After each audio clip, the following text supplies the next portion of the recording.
And the pot calls the kettle black, calls the kettle burnt, calls her mad.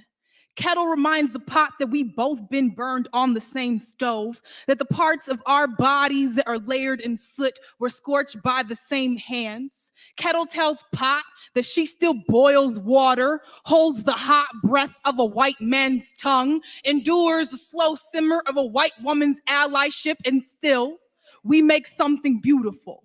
Pot calls the kettle wicked, and kettle says no, but says she's so magical she burned the hand of the last man who tried to pour himself a piece of her. Says she's so black she is everything, so black she is the beginning. She is the first thing someone finds home in when they wake up in the morning. Says ain't that what it means to be black? To have the world go up in flames around you and still be sanctuary for someone, saving men who lost themselves the night before, saving men who curse our names but forget his mama is made of steel too. And now the pot has no words, but calls the kettle bitter, but loves the glass pan, the fine china, loves all the exotic shit white men put behind glass casings, loves how fragile things not made of steel can be. But this isn't about the pot or the pan. This is about the kettle, the black woman, how she pours herself across the earth, but no one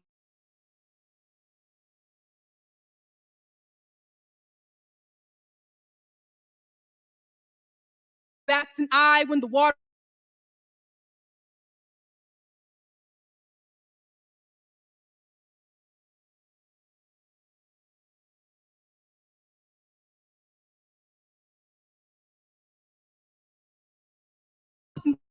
but they say the earth was saved by the man who heard her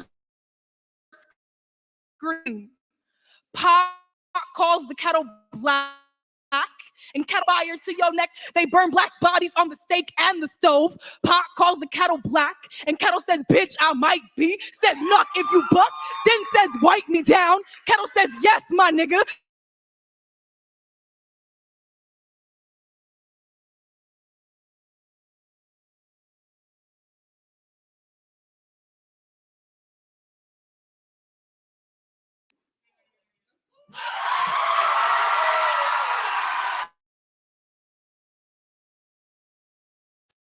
Hello, it's your favorite sports thunk here. Don't forget to hit that subscribe button to join. Pause that right now. Let me pause that right now. By the way, you were listening to Asia Bryant Wilkerson. Pot calls a kettle black. We're about to do this. We are about to do this. I just want to make sure everything's cool. You can hear me in the chat, and one in the chat, so I know you are there. Shout out to Phoenix Soul in the house. Shout out to Rain on Me in the house. We are about to do this.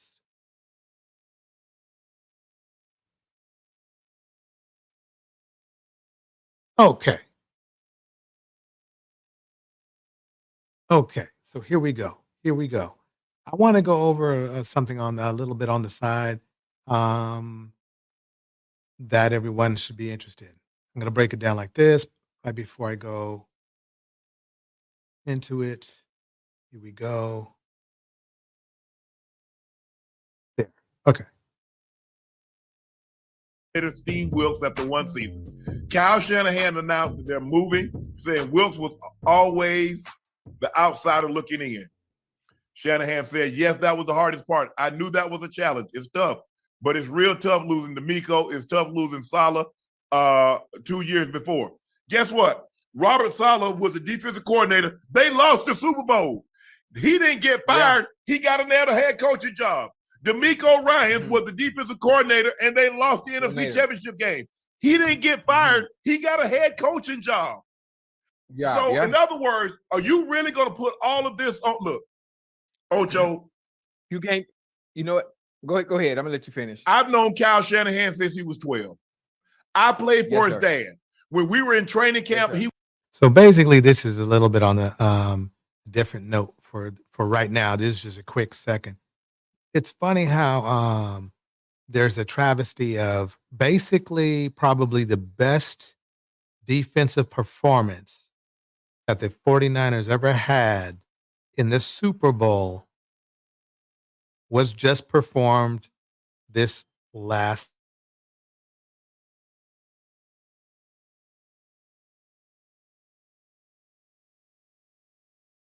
Even when the 49ers gave them a short field.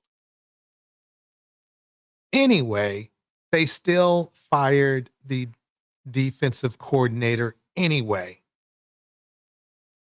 This has happened a lot, really, with good black men, good men that are good black men getting the short end of the stick, let's put it that way, when they're not supposed to. He literally outperformed his offensive counterpart. Mr. Wilkes had Kansas City at the half, 0 points. Or something like that. I can't remember exactly. But the Niners,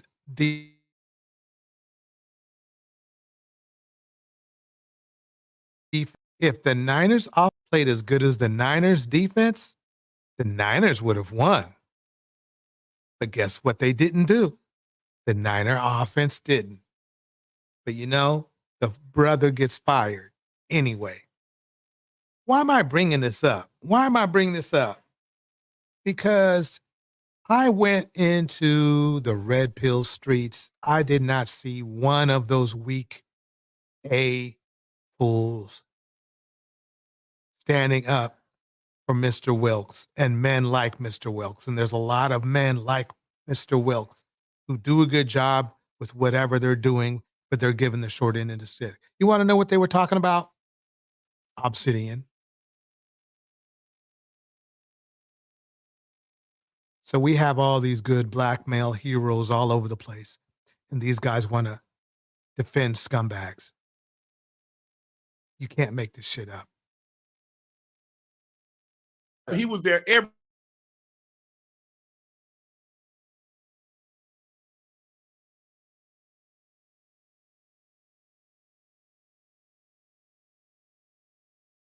I know Kyle Shanahan 35 years. That's how long I've known him. 35 years. Mm-hmm. So this is not easy for me, but I think it deserves to be said. I don't agree with the decision because there were some decisions that you made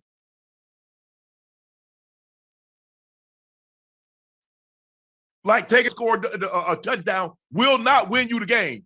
And then you give the opposing team an opportunity to know what you got. So they know, like, guess what, Ocho? Oh, they got a field goal. Guess what? We get a touchdown, we win. But guess what, Ocho? I got 4 downs because I already know what I got to do. That's why in college, they defer because they want to know what they got to do. Do they need a field goal? Okay. So you get the point. There's all this stuff that,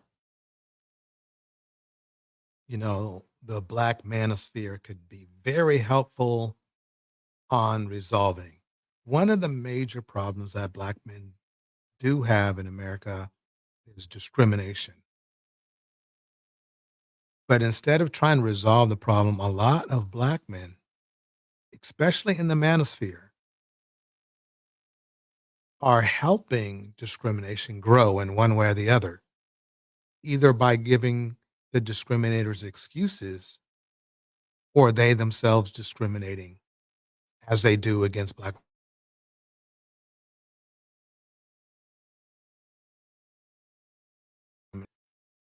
Just nothing but a huge discrimination group.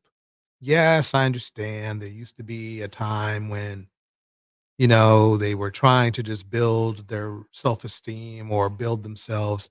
But let's face it, that is not what is going on now. If it was what it was going on now, there would have been some progress. There's no progress because they're literally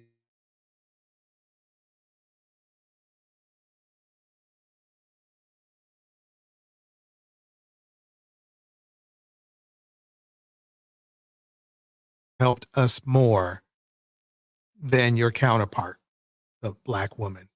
Go ahead. I'll wait. I'll wait. And while I wait, I'm going to play this clip. Because you guys always let's face it. What your goal is to say is that other races of women are better than black women and that black women don't know how to treat, men right. Well, check this out.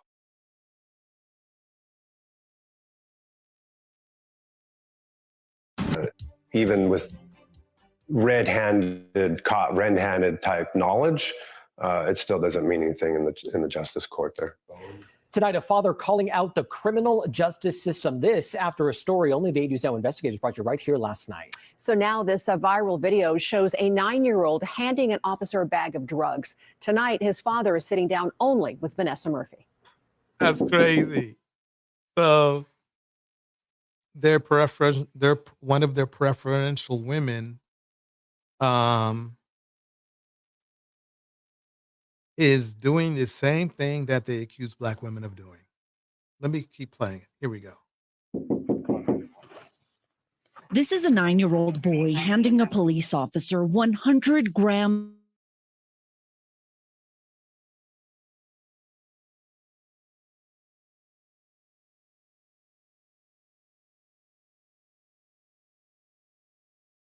tablet. The parents are divorced. And he was breathing hard. So basically what's going on here is this poor man, his ex-wife is on meth. And not only that, but they believe that she's also selling it. It's really strange that the men of the manosphere, they want to vilify black women, which is very interesting when a lot of these instances that I'm showing you of other women that are 100 grams of methamphetamine, Phoenix. So,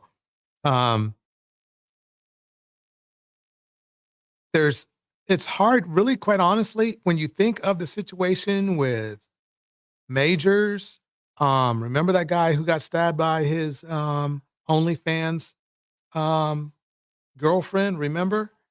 And this gentleman right here, he's Caucasian, but he's still going through the same thing with a woman that black men would prefer to be with over their own women, by the way.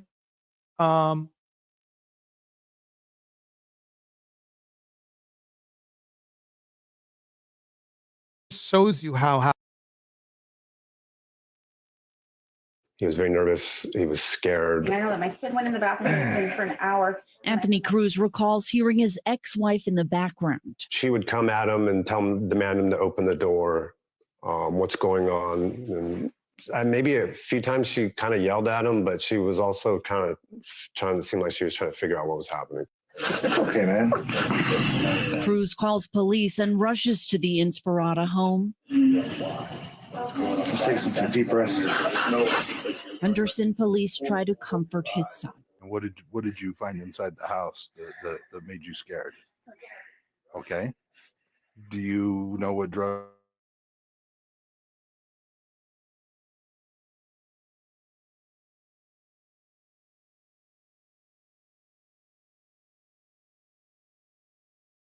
Seen stuff like that before over there. I'm guessing just from society, outside world, maybe, seeing things on TV, movies. Inside the home, Kendra Long claims the drugs aren't hers. Deadly to him. Does Gus feel okay? Long was arrested that night in July of 2022. It was finally like, wow. Okay. something was coming out proving what I've been trying to. There's something in your house and not who it is. I mean, what it is. That's why you got to be careful as well. Let's say she is innocent and say it was somebody brought it into her home. Well, who did that? That's the key. Say has been going on for a long time. But Anthony Cruz and his wife, Rebecca, would learn Long would soon be released from jail here. I was thinking this was it, because I think when somebody gets caught red-handed, they go to jail. But I learned that's not the case. Court records reveal Long posts a $25,000 bond to release from jail that day.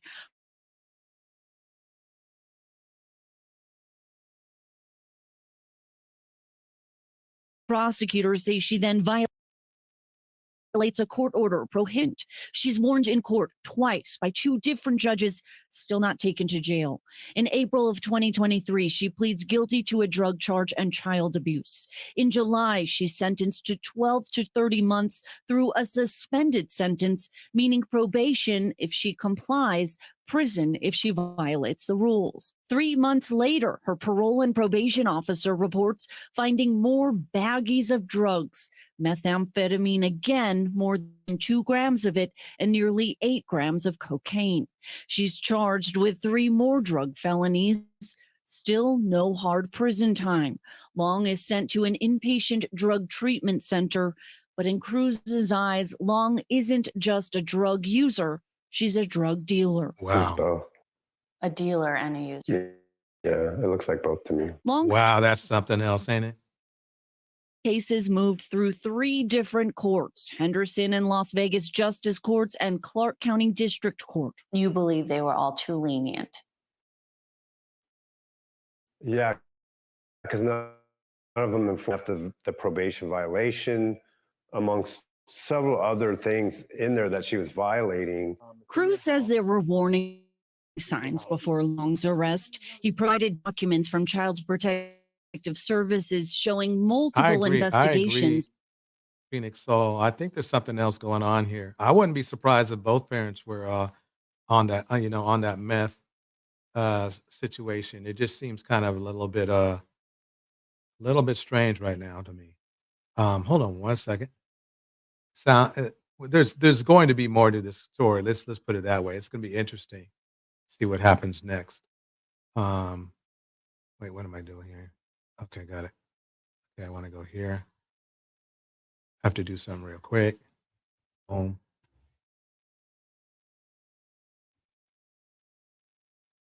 Okay, so let's keep it going. Okay, there we go. So, as you can see, there's a lot going on. I wonder if, I'm going to think big and say, who knows, maybe even the ex-husband has a little bit something going on. And Phoenix says this, maybe she needs money. That husband ain't innocent. Look how young his new, yep. He looked like he was in his 50s, and she looked like she was in her 20s, maybe if you're lucky, 30s.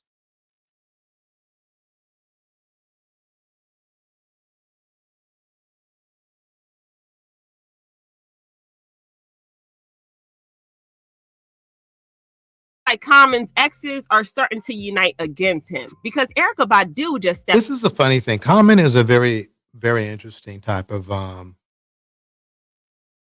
person, and definitely so is Erykah Badu. Erykah Badu, I am happy to see that she's one of the few people that actually see through Common. I have never seen a guy,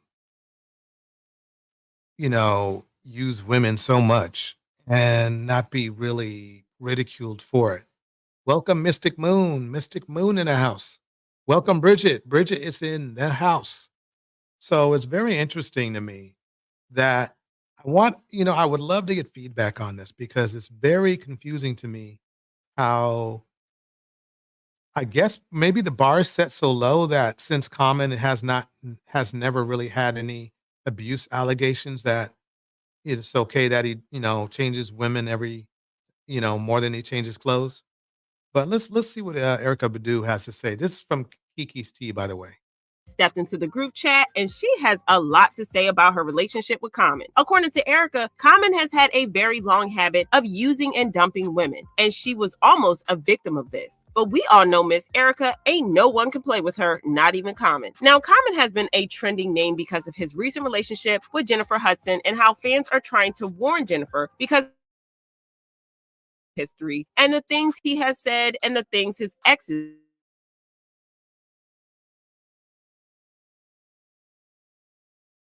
MO is to be the sweetest boy in the beginning, but then he switches up toward the end of the relationship and dips when things get too serious. But not only does he switch up, he also makes it be seen in a way that makes the woman look like the villain and himself look like the victim. We kind of Right. saw this happen with Tiffany Haddish, and he had Tiffany looking crazy in public. I'm not saying that Tiffany was innocent or anything like that. Bottom line is this: it's like, okay, this is why I really didn't like the Tiffany Haddish situation.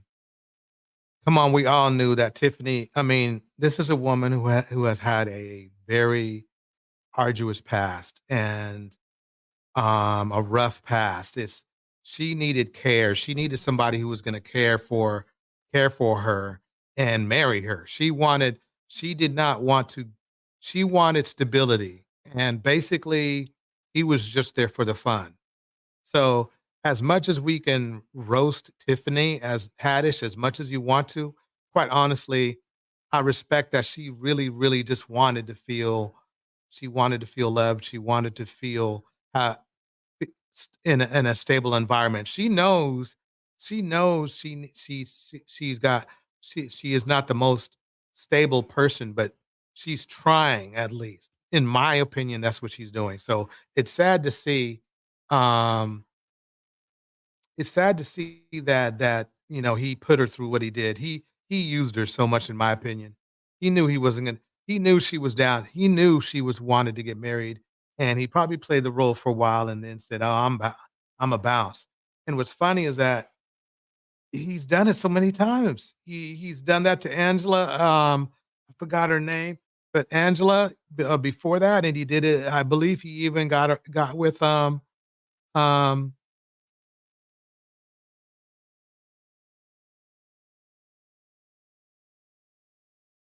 somebody stable, which makes us look bad. So anyway, let me keep playing more. That because she has also been moving weirdly about Common. But from what we know, Common did do Tiffany dirty. After the breakup, Common tried to claim that the breakup was a result of him and Tiffany having very busy schedules. Tiffany and I got back on the move. It really didn't allow for us to spend as much time and put as much energy into our relationship. I don't think the love really dispersed. I just think it was just like we weren't feeding the relationship. But the real reason they broke up was that Common had switched up on her and had dumped her out of the blue without warning. Tiffany hinted at this in her interview where she said he might be the type of person that never really settles with somebody. Maybe he's like, like a bee going from flower to flower to flower. I don't know. I wish him nothing but joy and happiness. Tiffany was trying. Bars. She nailed it. That's exactly how he is. When he feels like he's had enough or he's done, he's done. Doesn't matter how well you treat him or how much love you give him. That's just the way he is. The problem is there's a lot of commons. Commons are common. Let's put it that way. Trying to tell us about Common using and dumping women, but we still didn't get what she was trying to say. Tiffany even shaded his new relationship with Jennifer. Girl, he never gave me no earrings. He probably gave us to Jennifer.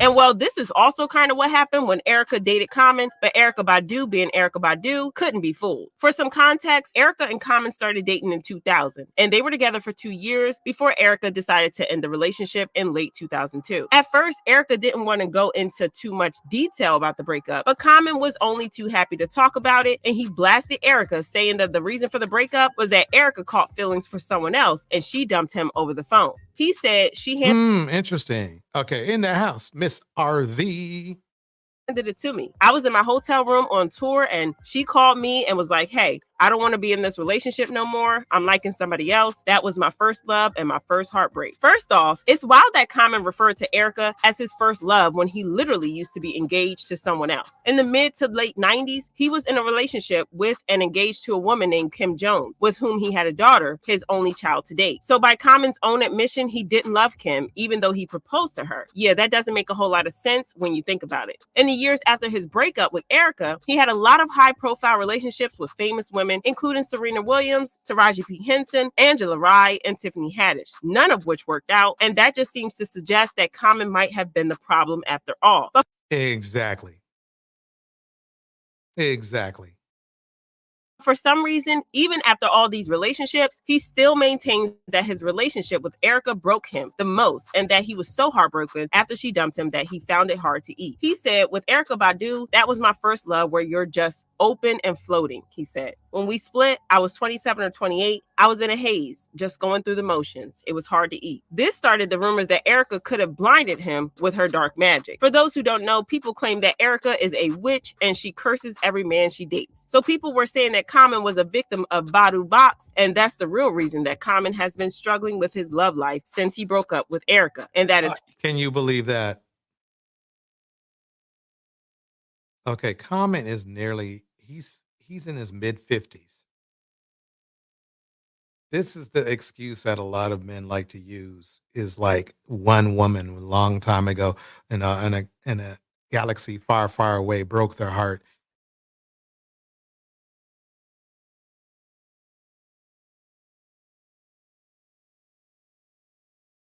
And that's why they are the way they are. But see, notice how they like to use Black women as the excuse. Notice this. They love to use Black women as the excuse, not any other women, Black women specifically. Think about it. Here we go. that it's her fault that he has been struggling with relationships ever since. But she has a different story to tell because she kind of hinted that there might be some infidelity involved. She said, no, infidelity is not a deal breaker for me. We're all born beings. I myself am not someone with a very high libido. I don't require intimacy for happiness. I need companionship. I need a partner I can depend on, that I can love and grow with. But I do understand the nature of these men I've been with and men in general. They have a need to chase. Allegedly, another reason she Bars. Like or hate Erykah Badu, that's bars right there. dump Common was that she found out that he had been making plans to dump her, and she was not about to let him do that to her. So she had to dip before he took the lead and made her look like a fool. It was all self-preservation for her, and Common has been trying to twist that into a narrative ever since. Fans have sent warnings to Jennifer Hudson to be careful with Common. Welcome, Sandy Red. Sandy Red in the house. Let's keep it going. And they left comments saying, Jennifer Hudson can do better. That guy's name is as common as Community D in Hollywood. I'm embarrassed for Jennifer Hudson. Common has dated Erykah Badu, Angela Rye, Kerry Washington, Tiffany Haddish, Taraji P. Henson. Now Jennifer Hudson, that man don't want to be kept. And the key I is to feel remember is that he is who he is. He's not making it really a person's pattern is who they are. They can say that they've changed, but you don't want to be the one to experiment, quite honestly. Let's keep it going. some type of way about this Common and J Hud situation. I had no clue he said such nice things to all his former girlfriends. Listen here, Jennifer, you better be careful. Y'all let me know how y'all feel about this situation, then check out this next video. That is from Kiki's Tea. She nailed it to me right there. I mean, come on. I mean, this whole reason I played this live stream clip was to let you know, brought to you by Kiki's Tea, that commons are common. They do this all the time. That's why it's a bad idea to get pregnant by somebody who you are not married by. Because unfortunately, commons are common. They're probably the most common man in our culture. Other cultures of men, they actually value marriage more than men in our culture. I hope that makes sense. Let's go on to the next one.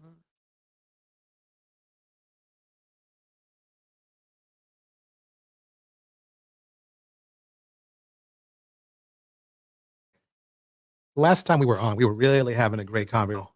Can move on. But he did it again. But I saw a lot of weird things. We started to bring up Monique's husband. Now, remember, Monique is in this situation ultimately responsible because really her husband has nothing to do with this young man. I guess but there are some things that were said. So let's go into it. Here we go. Here we go again, right? Hi. First I'm of all, Shalon. it's like this. I'm a journalist. Okay. First of all, it's like this. Again, I still reiterate that I don't like seeing private family issues like this brought to um, the internet. I believe it's really embarrassing for all people concerned. They don't think it's embarrassing. They think for some reason we're going to learn something from this. Both parties, that is. I really don't feel that either party is doing themselves justice or really our culture justice in general, but they do. And it's funny because somebody was saying that Monique is a narcissist. I cannot argue with that. I won't say she is or she isn't, but I kind of like see it as like mother, like son.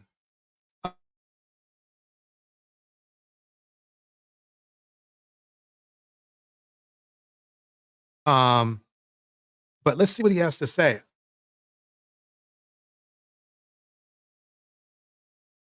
On. And if you don't like your mom, just don't like your mom privately. Don't put it all over the internet because you can't turn that shit around. Okay. And it's funny because again, as well, to me, he's biting the hand that could or has or will feed him. Okay, I understand he doesn't feel like he was as loved as probably the other kids. At the same time, I thought about it, I said, man, you don't look like you struggling. I mean, you don't look like you on Skid Row. You probably had at least halfway decent, you know, place to live. You're alive. A lot of young men can't say that. He's healthy. A lot of young men can't say that. I thought about it and I have seen situations where kids that even parents didn't treat them well at all, but they still loved their parent and still supported their parent. They still protected their own parent. So the issue I'm having is this. Why is it that he has to come out and do this? Now, you know something though? I do understand when you put that dude in the mix. I'm wondering if the issue is really between daddy and this young man more so than Monique and this man. Don't get me wrong, Monique is the one who's letting it happen. But it seems to me the argument really is between those two guys. Because think about it. Monique's already admitted that she doesn't feel she was the best mother.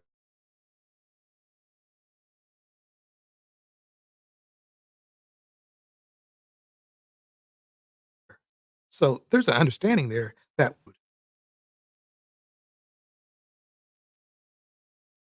you know, that is the weird thing. Let's listen further. Here we go. We'll jump right into it. I guess the intelligent thing to do when assuming that your son is having a mental episode is to post personal screenshots of text messages that are 3 years old in an attempt to validate a false narrative. False narrative. Let me get some more volume on this real quick. Where's that at? Let me get rid of this. Okay, why is my volume control not working? Oh, wait, there we go. Okay, got it. Okay.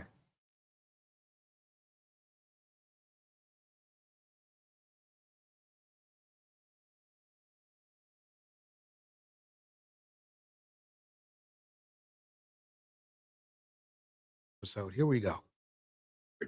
As if they are some type of receipt. You also invaded the privacy of my daughter's grandparents by posting your receipts. Neither of you should never speak on mental health again if you thought that that idea was a good one. As a person who lives with mental health issues, let me be the first to educate you that there are individuals who have taken their lives harmed, and also taken the lives of others for doing the very thing that you so proudly did and your fan base pats you on the back for, which is very telling to how strangers will buy into your toxicity. Picking up the phone to check on your son that you Okay, believe just a note. They're both being toxic. Toxic.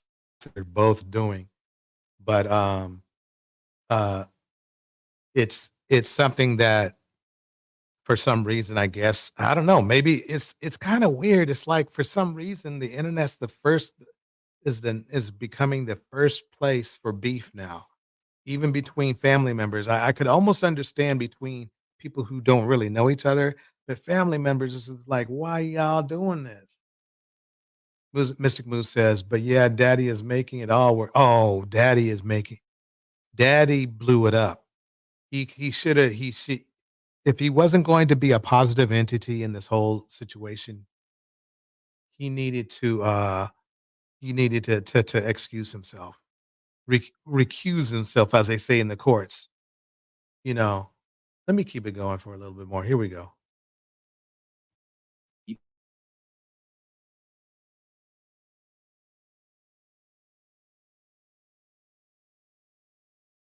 is having a mental episode to ensure that he's okay. While also, for those wondering, I have gone to therapy on several different occasions, and that is not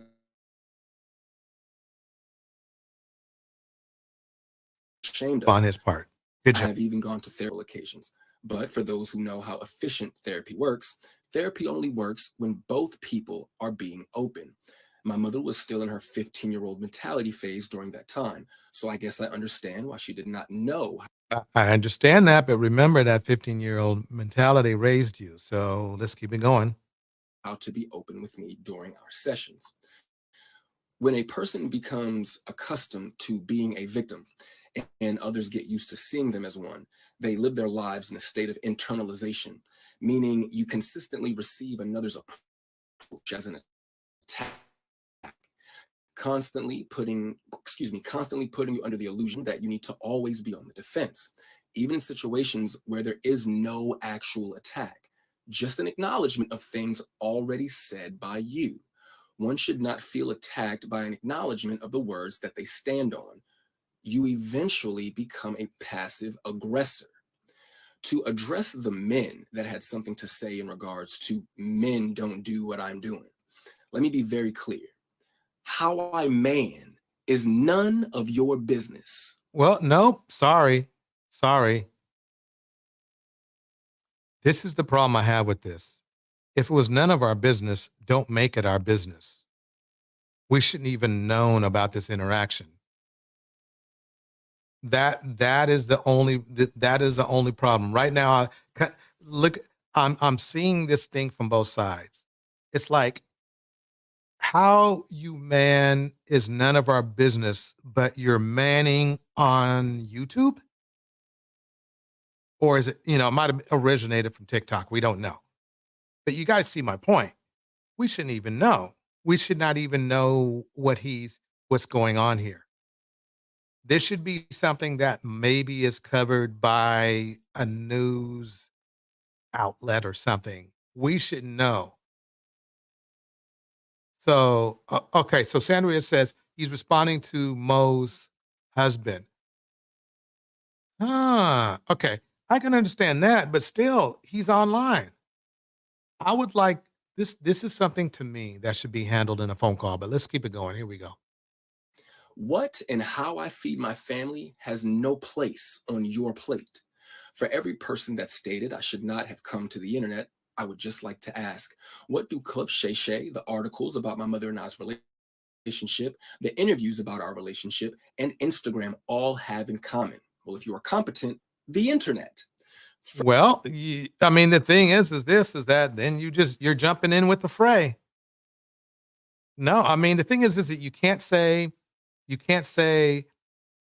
how you man is your own business and then be on the internet. So I just want to know, this man is very articulate though. He comes off very intelligent. The problem is that he's starting to fold over himself. Okay, how you man is you own your business, right? But you're giving your business to everybody on the internet when you could have just had a dinner with Dude himself and talked about it then. Remember now, remember, Razor Ray's in the house. Remember, y'all, listen, he does not have to do this. He could do this in person. I do not believe their relationship is so bad that he can't sit down at a dinner and have a conversation. So the question is, why is he on here now? I mean, basically, everybody knows that Monique isn't probably the best person to work with. What's unfortunately, believe it or not, what's funny is the conversation that Monique had with Tyler Perry and along with Daddy convinced me, believe it or not, ironically,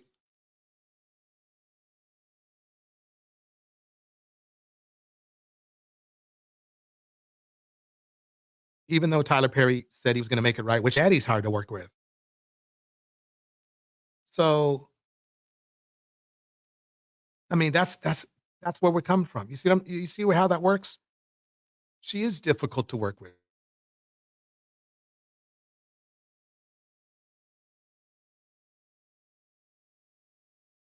And I hate to say it, but she's difficult to, okay? Irritating enough that even her son doesn't like the guy. And now they're going back and forth on the internet. Wiltz, what she should have been doing is focusing on Cat Williams' tour.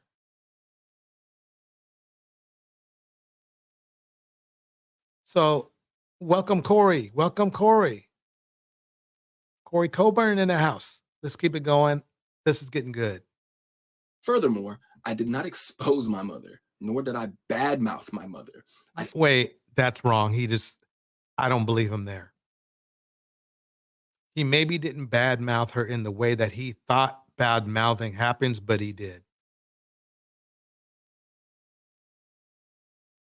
That was wrong. But let's break it down further. I mean, I'm trying to look at this as an objective thing. To me, right now, they're about equally as wrong. But since he's the younger man, I'm leaning towards that Monique and company, because it's not just Monique and company, is more in the wrong at the moment. Simply provided context to what was already being said about me, while also explaining why I don't speak to them directly. Okay. The question I have is from what I heard was this. She felt bad that she did not treat, what she said is she didn't treat this man as the way that he should have been treated. She said that on Club Shay Shay. So what more context do you need? She didn't say nothing bad about him.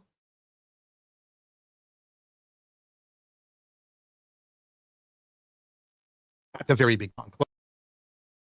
So why is he trying to see? That's the only thing is I don't like when I don't like a situation when somebody, holds themselves accountable and then people shit on that person saying, see, we told you, blah, blah.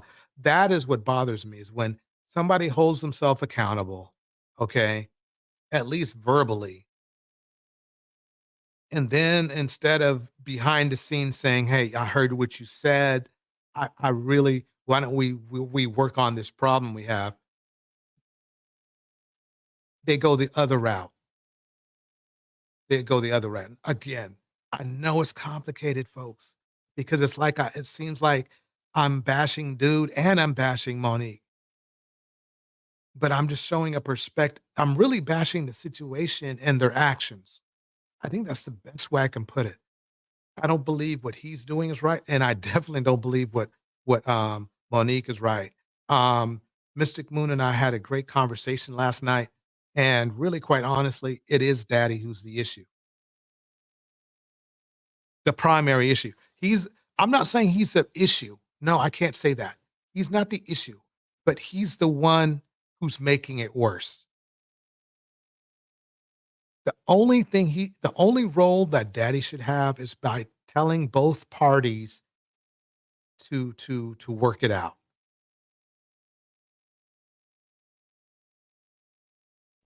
Reason those that feel negatively about what I said are just having a hard time differentiating between Nikki Parker and Monique. Please stop with the cornball idea that a celebrity can talk about a family member on the internet for years, but God forbid said family member says any one thing, and you all are outside with tiki torches and pitchforks. It's not that. It's not that. If he, the thing is this. It's not that.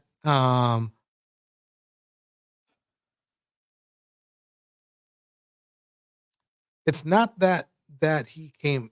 He's saying something, but he's saying something in such a way that it's not helping the situation. If he came out and said, "Yeah, I understand my mom, it wasn't, there for me, blah, blah, blah, but, I think one day we'll give it a try." That's basically what a mature person would say.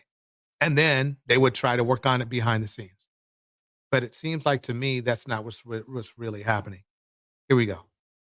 Defending not the actual person, but the idea of a person.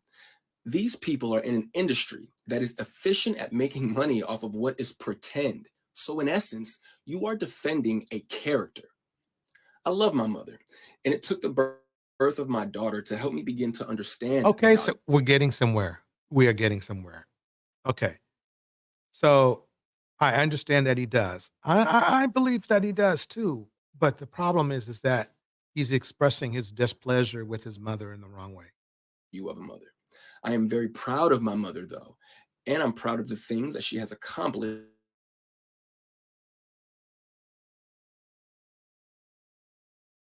See that? Future. My mother's bad. Well, no. She's not going to accomplish more in the future because she's now all over the internet as a bad mama.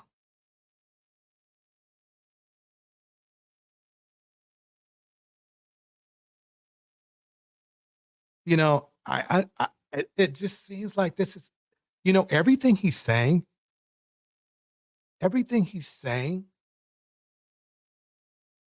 is justified. But we shouldn't be hearing this conversation.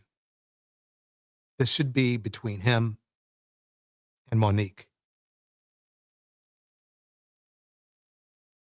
That's the issue. Let me read some of these messages in the chat. Sorry, I've been talking a lot. New Diamond in the house. Welcome, New Diamond. Mr. Moon says this.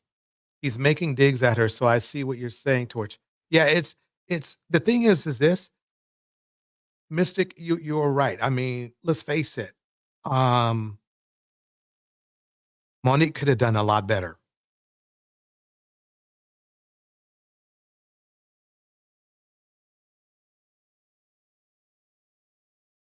She's allowing daddy to make it work. If he loves his mom and he wants to work with her in the future, he should be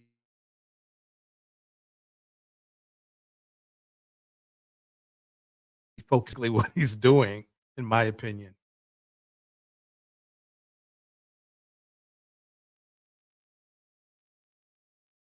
You have to excuse my internet. It rained hard where I'm at, and on mobile right now, so I have to take what the venue gives me. Corey Coburn breaks it down like this: apples don't fall far from the tree, and daddy should be fertilizing poisoned fruit. Bars. Phoenix Soul. Right now, I can see the little boy who's hurt. Bars. Absolutely. And the thing is, Phoenix Soul, he has a reason, he has a right to be hurt. He has a right to be hurt. But how you express your pain can really hamper things if you don't do it in a positive, I mean, and I won't say in a positive way, but a constructive way. Phoenix, Mr. Moon says, Phoenix, yeah, I agree. Eventually I will want out of the group chat, but no, not today. I'm here for it. Okay, here we go. She should give him a call and settle exactly, Bridget. Bars. Yep. No more, and not call on the internet. Call on a regular phone.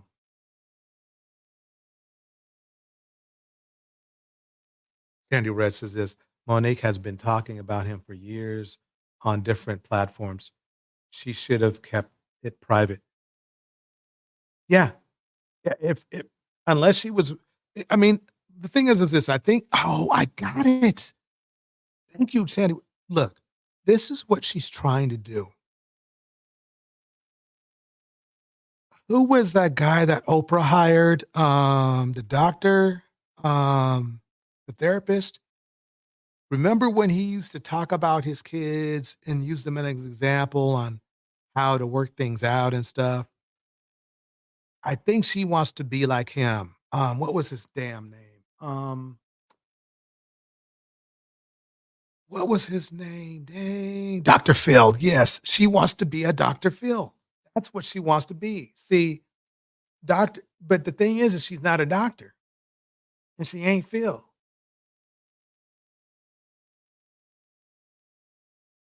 But that's what she wants to do. She saw other people do that, and that's what she's been trying to do for these last years. The problem is, it's not working. Corey nailed it. Hurt people. This daddy dude is adding unnecessary ingredients to the family stew. Bars. Dr. Daddy. Dr. Daddy. Okay, let me keep this going. Here we go. Man, I watched that woman go from Baltimore to the moon. That drive is also in my daughter's blood. Not only is she still my mother, she's also a part of history.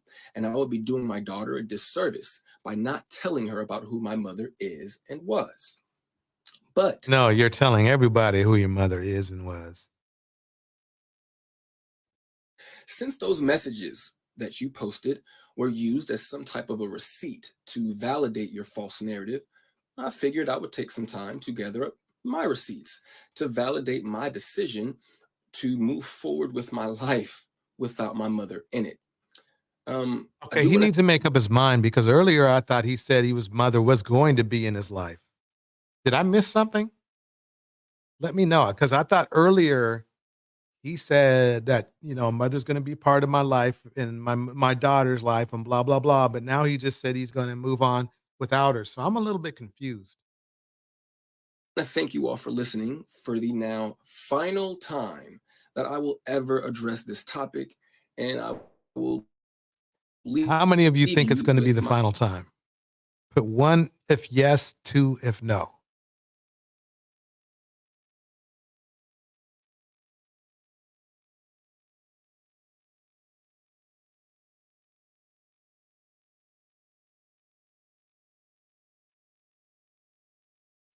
Mystic Moon says Mo showed their public text messages. You mean their private text? They were supposed to be private, right? They were supposed to be private, but she made them public.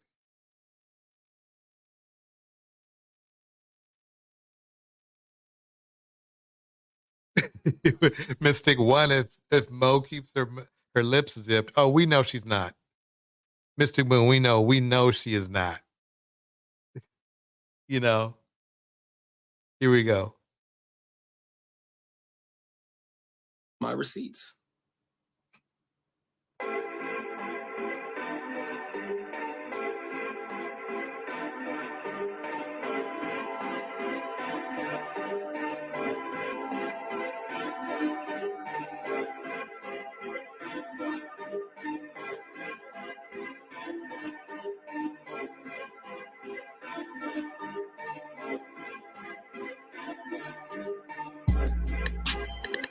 Let me pause that because I don't want to get a strike. Adore. No, here's the thing. What's this a receipt to? We all believe that he has a kid. So what receipt is he talking about? Does anybody? I don't understand. What receipt is he talking about? Beautiful child, though. Maybe he just wants to, make us feel good about him. I feel good about him. I feel good. It looks like he really. I don't see to be any receipts. Let's put it that way.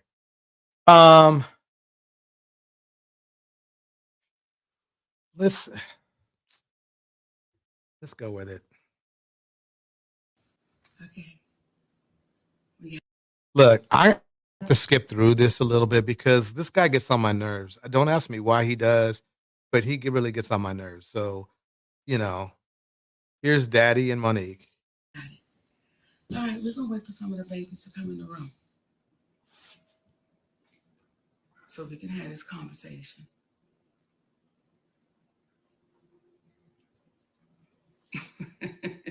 How many of you think Daddy has to go? Put 1 for yes, 2 for no.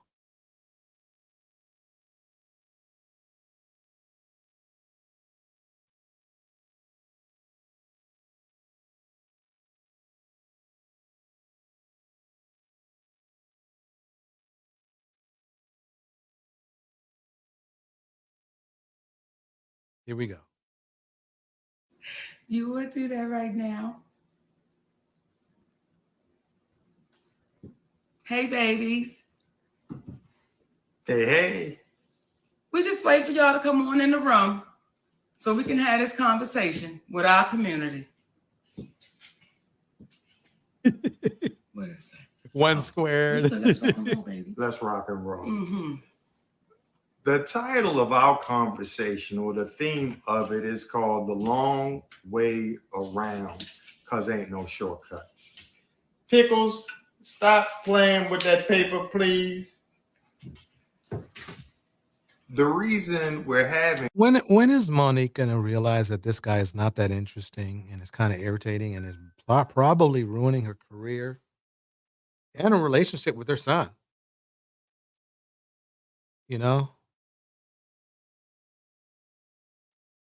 Here we go. It is a multitude of reasons, but we're going to start off with, there was a Instagram that was put up, or I guess It was TikTok, baby. TikTok that was put up by My son, my oldest son, Shalon. And this is what I want to say to this. There are some people that are saying, oh, you should be ashamed of your mothering skills. You should be ashamed of yourself. This is what I'll say. Let's let it play out. Because the same ones that said to me, I was crazy, I was deranged, we watched it play out. So just like with my son, we'll watch this play out.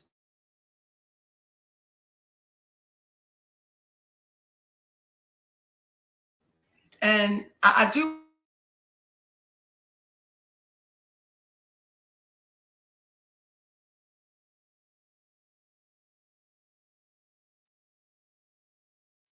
That's the problem right there. But I'd like to shout out to Serene. Serene in the house. Serene is in the house. Oh my God. Why they make me suffer? Here we go. So for you to say her 3 sons, yes, you're absolutely right. He has 3 sons. He can't claim you as his son because he's always been Uncle Sid, and he knows your daddy very well. and love that brother. And the irony of all of this is not what is said, but what's left off. Yes. See, you're leaving off the fact that the last time we laid eyes on you, your mother got you everything you needed for the newborn baby about 3 years ago. You're forgetting about how I, from Georgia, am talking you through getting your car after we gave you the half of the down payment for it. And you were 31 years of age, 32 years of age at that point. And I'm negotiating the deal with the dealer for you as you sit there. And you have the vehicle you're driving right now because of your mother. These are the things. This is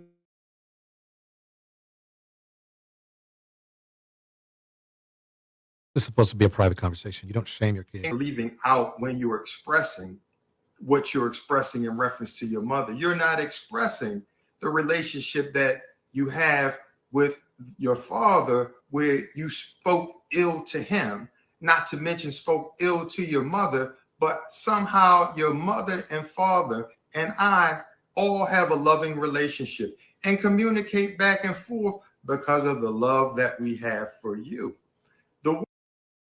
That's weird. But let's keep it going.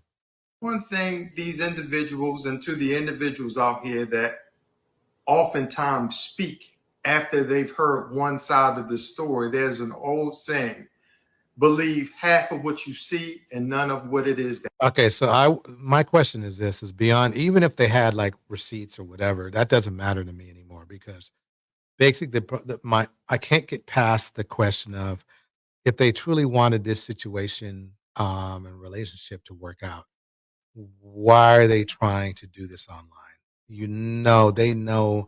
See, the thing is she's been in show business to know enough that you don't do show business, personal business on show business. And this is show business. So the guy gets on my nerves. I'm sorry, I can't play any more of that. Unless, if you guys want to hear more of this, hit 1. If you want to move on, hit 2. But to me, I think we've heard enough. I think we've heard like the problem. Here's the problem right here. He is talking too much in this situation. I understand he's trying to say, yeah, I helped raise you and I helped you get a car. That's the bottom line is that young man wants to work something out with his mom, not him. Not with the agent that's been the agent that's probably the reason why Monique has been not getting paid well and has been going through a drought and not getting enough gigs. He is probably the number one reason. In fact, I know he is.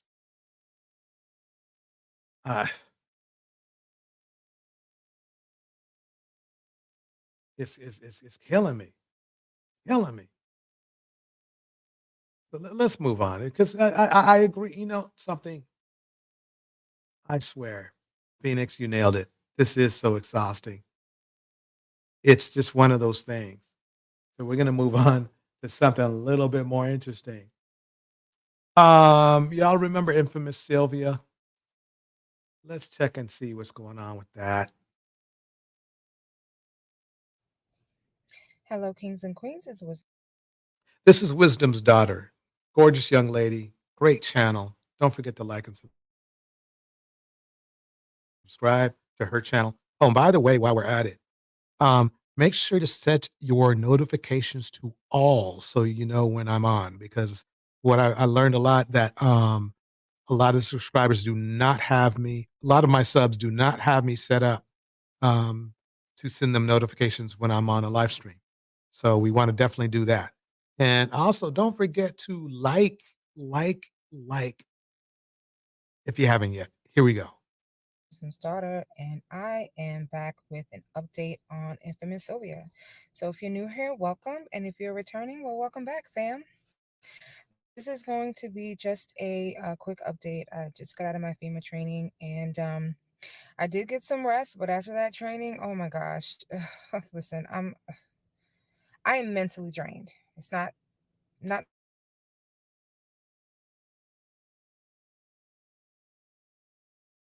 tired. Still behind bars.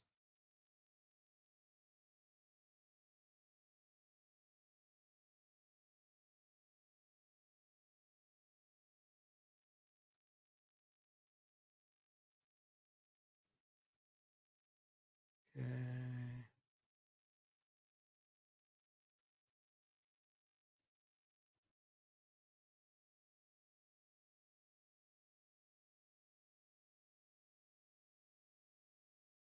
Yeah, let me play this one right here. Hey, Jonesy Babes and Anonymous Jonesy Babes. This is Phone Jones. Welcome back to my channel. So I just want to come in real quick and let you know what Dennis Byron said on his channel about Sylvia, because he gave an update, okay?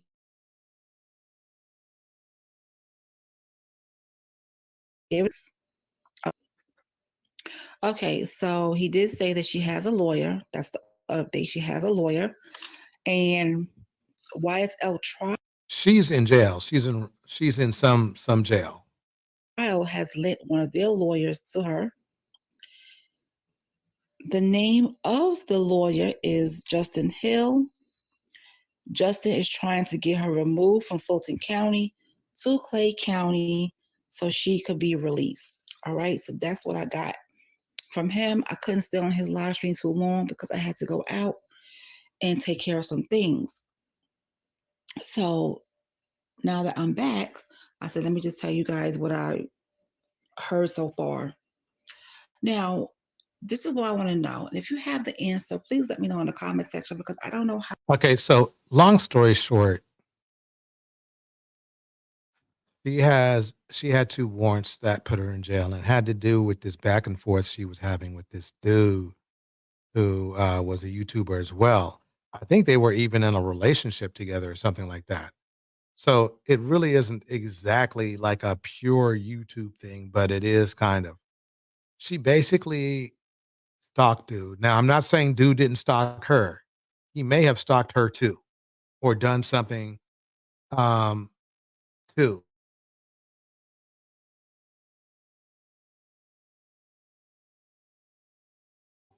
But she's the one who got the crazy thing about this. Reminds me of that the Obsidian thing that came out where what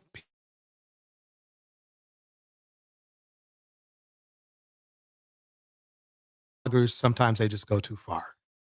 And this is going to sound weird, but they're not the only ones culpable. It's all the people who allowed them to do it and let them happen. Maybe they did egged them on and they let them know in so many ways that they thought it was okay. And it's funny because it's the same thing that happens in the community when it comes to other stuff. But basically, toxicity got bad enough. She's behind bars.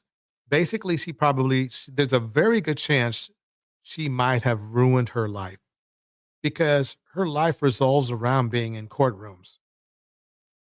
And unfortunately, when you are an ex-con or almost an ex-con or have a soiled record, that they may not want you in court. You still might find a way to get around it or get in it. But why did she go so far to threaten her own livelihood to do what?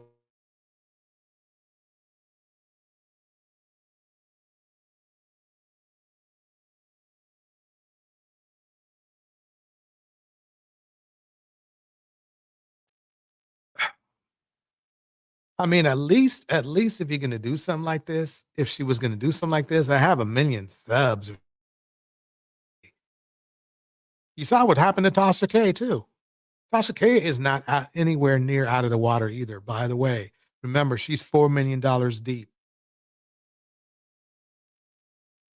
Tasha K still owes that money. So I heard the guy on the guy who she actually that actually pressed charges against her. She was on dude's channel, and she was talking about this. He was talking about this, and basically, the only thing is we were hearing his side of the story. But basically, his side of the story is she did all these things, and he feels that because the police believed him, that's why they put her in and they pressed charges against her and not him.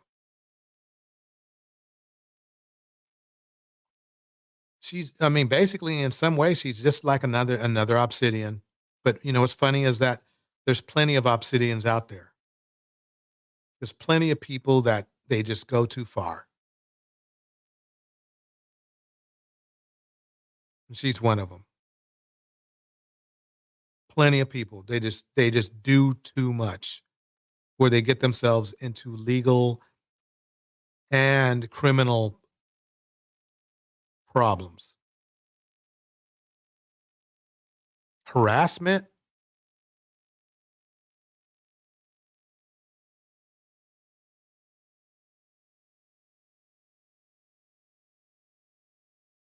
Invasion of privacy. Those are crimes.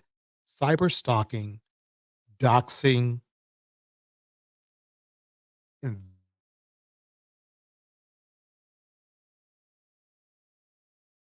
invasion of privacy, harassment, those are as seriously as, let's say, cyber crimes may not be taken as seriously as actual like DV or stuff like that, but they're catching up. I'm telling you, that is catching up.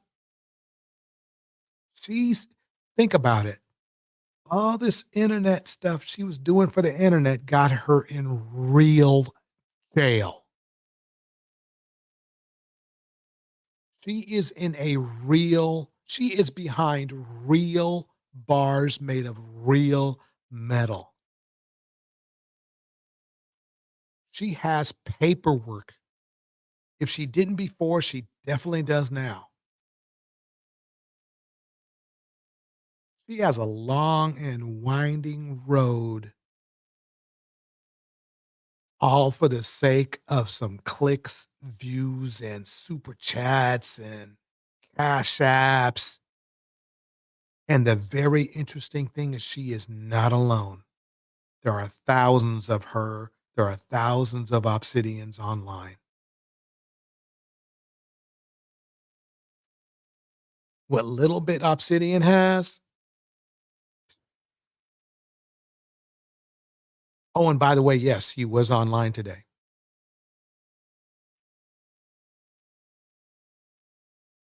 He still thinks he's still doing the same thing. I tried to tell Kim that he's not going to stop. He hasn't stopped. He's just on other people's channels. And I'm not sure how it works, but to me, if somebody is still harassing you on another person's channel, they should take down that person's channel.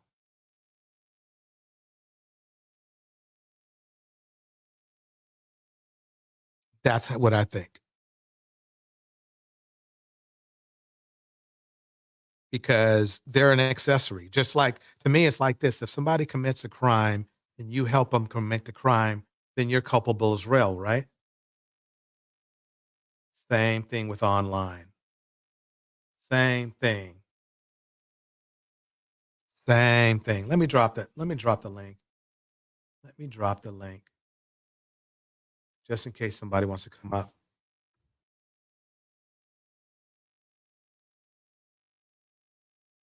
I'm happy the internet's working as good as it does. When that rain kicks in, who knows what's going to happen. So I might as well get this up now.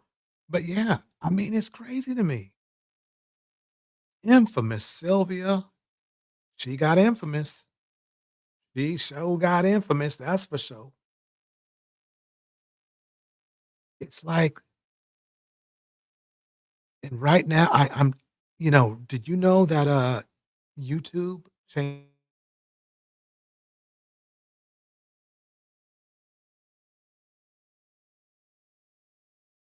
policies? They haven't really started kicking them in yet of these games.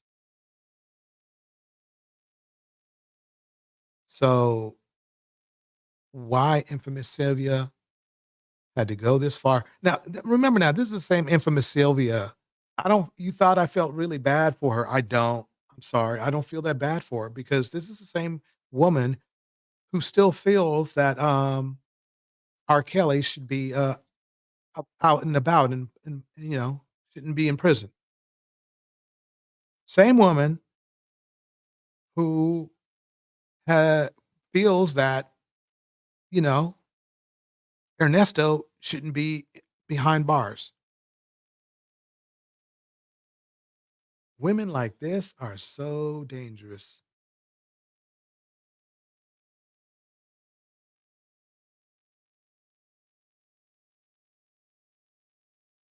It is crazy. It is crazy. But yeah, I mean, to me, it's like this. If somebody goes to someone's channel, right? And they're being interviewed and they start making, threats. I believe the purveyor of whoever's channel that is, unless it's like it's clearly like it was unwarranted. Let's say they don't like kick the guy off, right? They don't kick the guy off after he starts to make the threats. Oh yeah, that channel should be gone. Especially if that guy is gone off of YouTube because they threatened other people or they were just, you know,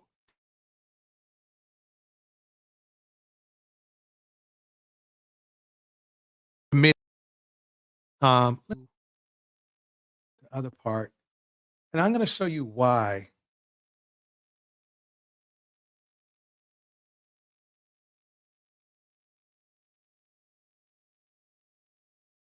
I'm going to show you why.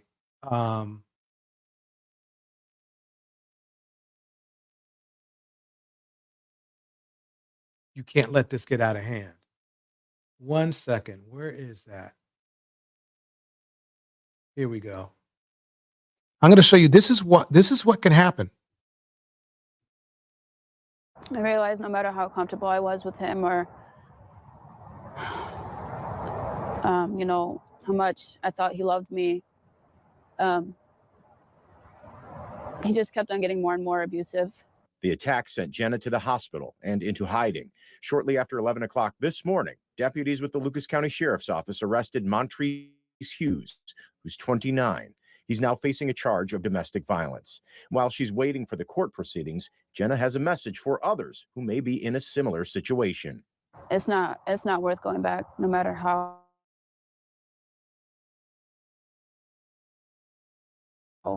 much you think the person loves you or how comfortable you are the first time, then it's going to keep happening. It's only going to get worse. Jenna says she's now getting help from her family and several agencies and organizations. She is right now focusing on the safety. Let me pause that right there. That's what could happen. Let me go back up.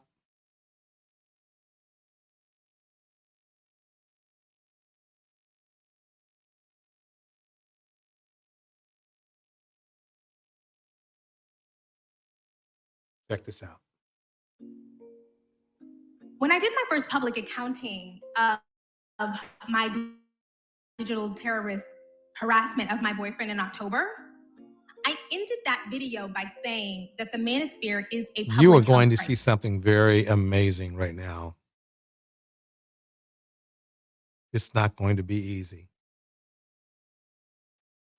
Any movement, ideology, worldview that celebrates or greenlights digital terrorism or the psychological abuse and torment of women is a public health crisis. We're not talking about hurt feelings. Here, Keep listening. we're talking about real world distress that can and does result in fatality. Black feminism is not interested in the manosphere having a voice. Black feminism sees the manosphere as a threat. That has been. She doesn't even know what Black feminism is. She's just giving you her opinion about it. I needed to make that disclaimer. Quite honestly, I've listened to Ches quite closely. Very beautiful, speaks very well, but she really doesn't know what she's talking about. But she is very, very good at telling these men what they want to hear. Because quite honestly, Black feminism, if you would tell, these men benefited, all of the men in her chat benefited from Black feminism because most of those men in her chat grew up with single mothers who had to get jobs to earn money.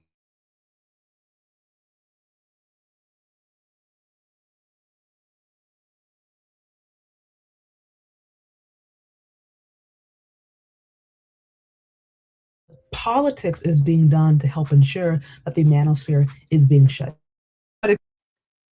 See, notice how she ignored the dangerous warnings that Kimber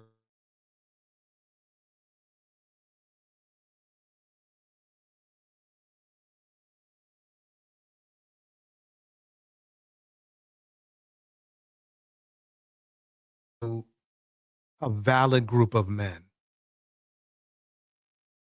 Even though their king, Obsidian, proved he did more to prove Kimberly correct than anything Kimberly could say.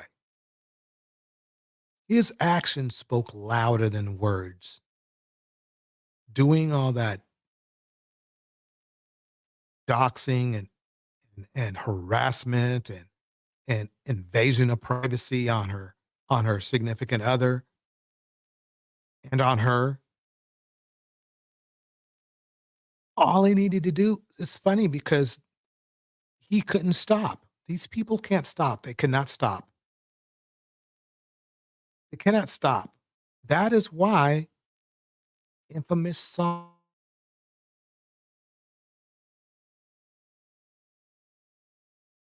would not be surprised if Obsidian joins her. And I would not be surprised if a lot of men in the manosphere start getting behind bars, and all of a sudden they're going to be saying that that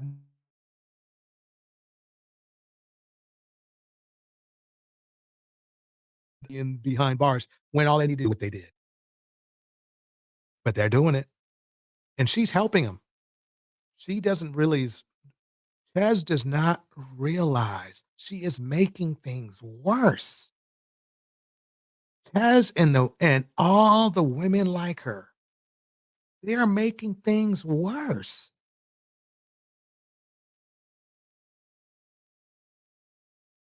At the very least, she could have made a disclaimer at the beginning, like, I don't, agree with people being stalked and and this and that. I remember when she made a video saying one time that she feels like people should be able to be, what is it? Cordial online, something like that. Maybe not cordial, but something that, and the name calling has to stop. But her pal Obsidian went 10 times over that, and here she is defending him. It's crazy to me. To convince me that the manosphere is so misogynist and so misogynoir. No, that's what they're about. They are misogynists. They are misogynoir. Only an idiot would think otherwise. Oops, my bad. I didn't mean to say that. Oh my.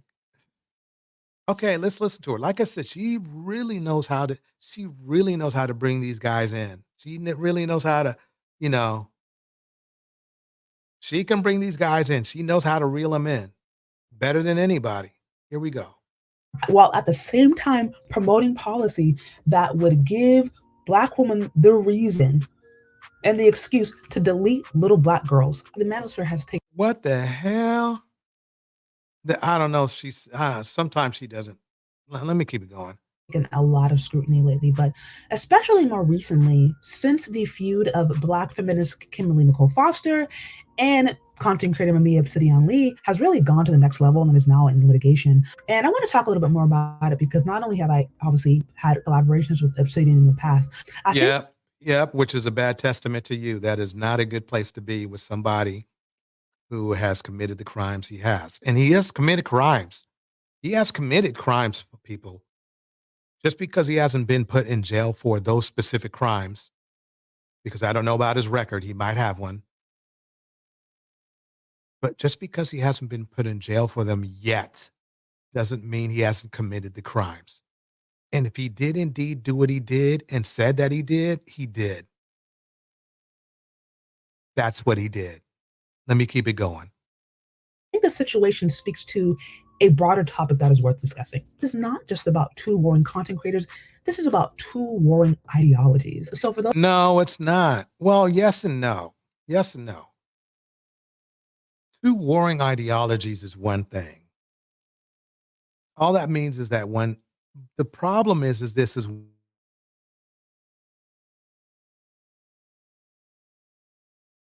one ideology is breaking the law and the other isn't. Policies and the other one isn't. So it's not, she's trying to downplay criminal acts, just like, guess who? Just like Sonya, just like infamous Sylvia.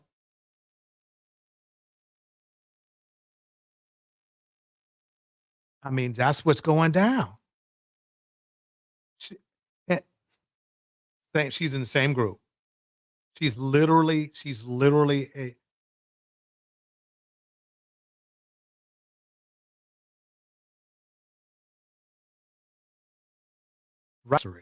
guys defend him online, but let's see. Maybe she will clean it up enough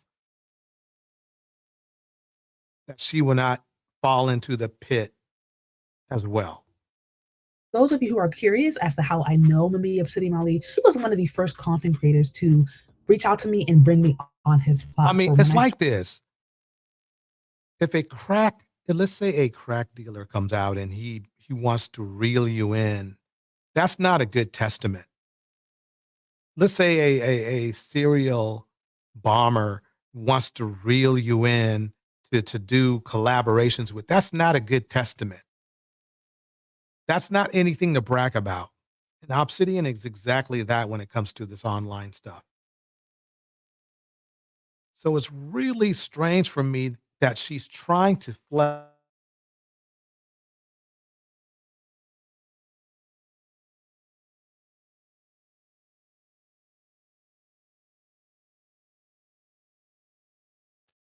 mean, she's married too, and I think she has kids. I don't know.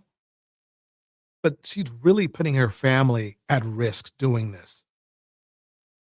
Let's keep it going. Started YouTube almost 3 years ago now. I didn't really know anybody. I knew nothing about any spaces. I just was kind of just figuring things. And now she just admits she knew nothing about this stuff. Which tells us that she's not on here for any passionate, she's not on here for a mission. She's on here to make money. And them suckers are paying her. Hey, go get your money, girl. If them guys, I'd rather them listen to you than somebody else. Keep spooning them that crap. Keep spooning them, even though they have no life.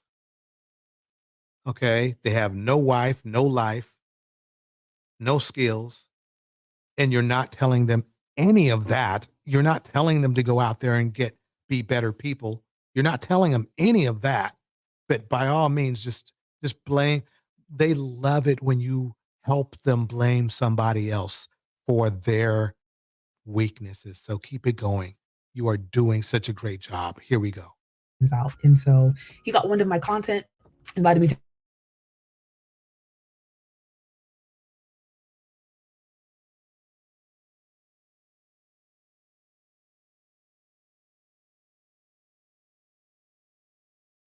She doesn't get it, but she will soon.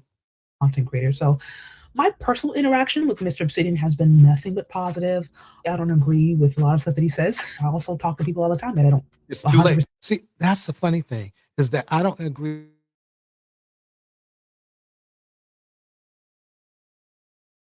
Nope. I mean, I'm sure there's look, that's like a lot of people probably a lot of things Hitler said, but I'm sure they could like the guy, right? You see my point?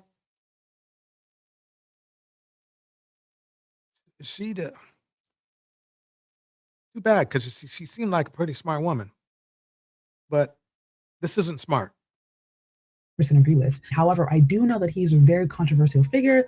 There are quite a few people. So she does know that she does know that he has some tendencies that tend to break the law. That's what she's saying. That was what she was saying in Red Splain. She was red splaining violence.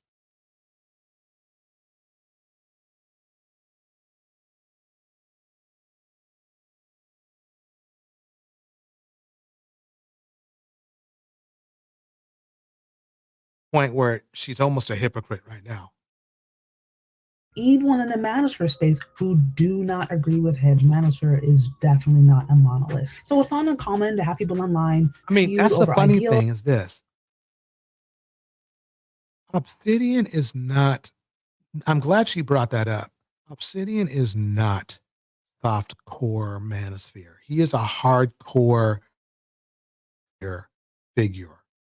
Okay, he's not like, oh, well, you should, you need to get your teeth brushed and you need to smile. You need to smile and, get your hair and nails done, fellas. You need to look good. And then when you walk up to her, make sure you look straight in her eyes.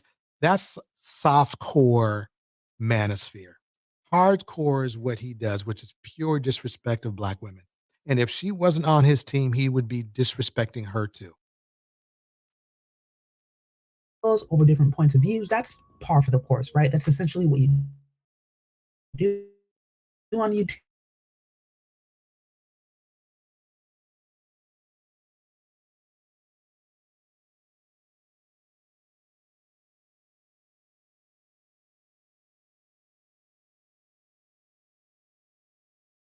This Obsidian found out that Kimberly was a cash cow for him. So he continued the disrespect because then his lunatics loved it.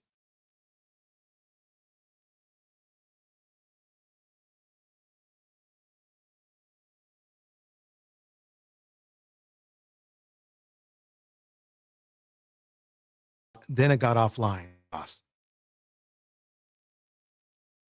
And it got so bad that it ended up going into litigation. I think it's currently still in litigation, and also resulted in the deletion and removal of both channels that Obsidian owned. As far as I know, he will not be returning to the YouTube platform and is now taking his channel. And now doing she's things promoting online. for his other channel. That's what she's doing.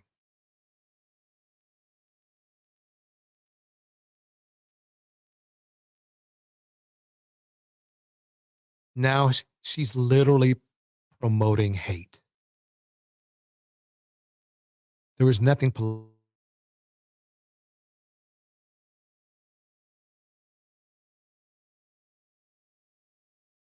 political about how he talks. He makes black out. Now he's showing him off. Let me get him off the screen. Now, when you listen to the story, there's really a back and forth, right? I mean, things did get a little out of hand, but really, A little out of hand. Harassing people in real life.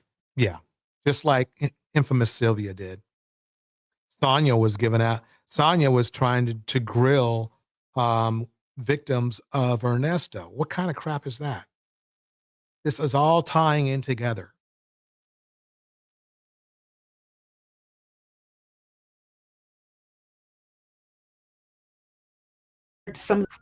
Why don't you just block? I don't have. Now, this is maybe she's not as smart as I thought she was. Blocking does not work. She knows nothing about this dynamic. I think she needed to stay out of this. There's no one button block to keep somebody off somebody else's channel. Trust me, I've tried. Doesn't work. And you can't block people in real life when they start stalking you. They start calling up people. There's no block for that.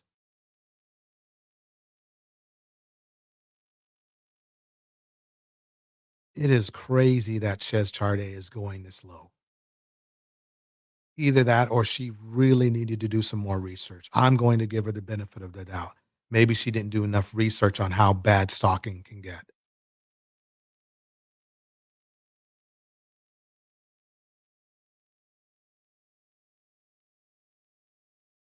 It doesn't work.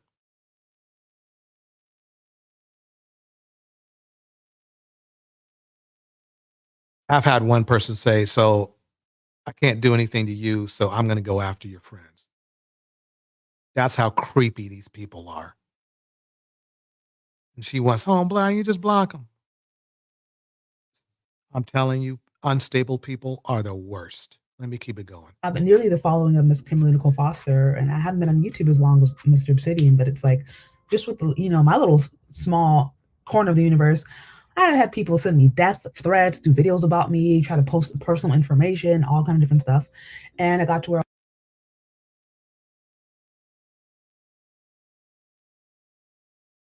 it's not her situation. Whatever you want to do with that, it's different. See, she's talking about one-offs. Somebody sends her something. We're talking about somebody who literally, okay, Chez, you might not know this, but this dude, your pal, had been following and harassing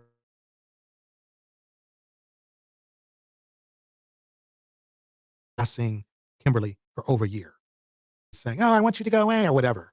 That's a little bit beyond that. This is very, very bad. What you're doing is very, very bad for human beings in general, not just women, but men too, because they're going to think that you're okay with it. And if they think you're okay with it, they're going to try it on. I was just like, block. So not to undermine the different distress, right? Or the different anxiety that this feud maybe created for both of them. My question came back to, why don't you just block one another? Like, this could have avoided so much. Oh, by the way, she did But the block reason him. I think So again, Ches is showing that she's not really prolific when it comes to breaking down a situation, because either she's out and out misinforming us, trying to sound like Kimberly didn't try that first, okay, or she's not as smart as we thought. Let's keep it going. this didn't happen. The reason I think there wasn't a block, and the reason I think both content creators continue to Now she's basically not saying something that's not true. I heard Kimberly say that she blocked dude. So this is weird. This is weird hearing somebody literally tell untruths. I'm not going to say she's lying, because maybe she didn't really mean to lie, but it's pretty damn close. Let's keep it going. engage on some level is because this is not just about two warring content creators. This is about two warring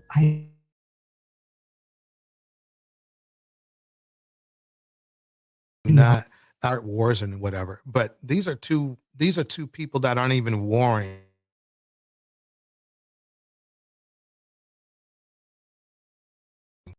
If they would have stopped doing what he was doing, nothing would happen. And what I mean is that there would be Kimberly wouldn't be going over to Obsidian's channel going, "Oh, you just fit it." No. So the thing is that's what I don't like about what Ches is doing right now. She is trying to make it seem like they're on equal moral ground when that's not even close.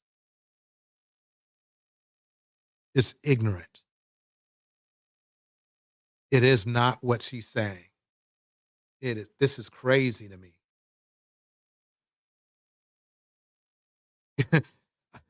DJ, you were too nice. I know. I'm trying.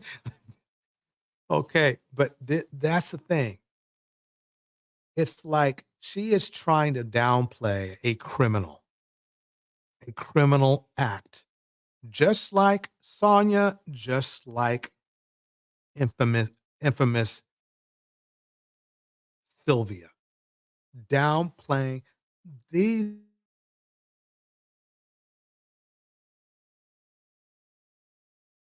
are what I wouldn't even. There you go.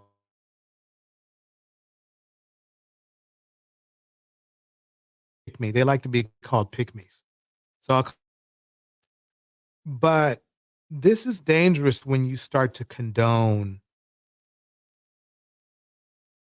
what I would call violent acts by another person, because stalking is violent.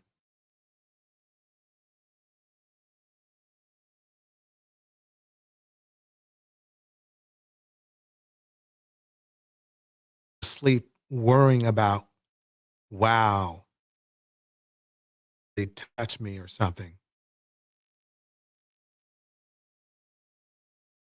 Here we go. Politics associated with these different spheres of the internet is Kimberly Nicole Foster represents a very large fraction of the Black women, those who identify as Black feminists, and even those who consider themselves more. Most Black women, believe it or not, actually don't walk around calling themselves Black feminists. They just want a chance. They just want a chance at a good job. They just want a chance at a good job. I'll drop the link just in case, but just in case you want to say your 2 cents about about this fine lady here, Ches Charday. Okay. This is really dangerous rhetoric because I'm telling you, it's when it comes from a woman is like giving the green light to allow men to abuse other women. That's very bad. And she doesn't understand that's what she's doing, but it's very close to that. I'm not going to say she is doing it, but to me, in my opinion,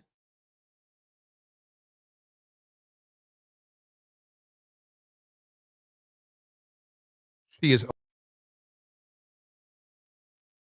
More conservative. Now remember now, just wanting to have a chance. Believe it or not, you want to know something? Chris Charday is a feminist herself. Because if she wasn't a feminist, right now she would be in the kitchen cooking something for somebody and would not be on YouTube a leader of men.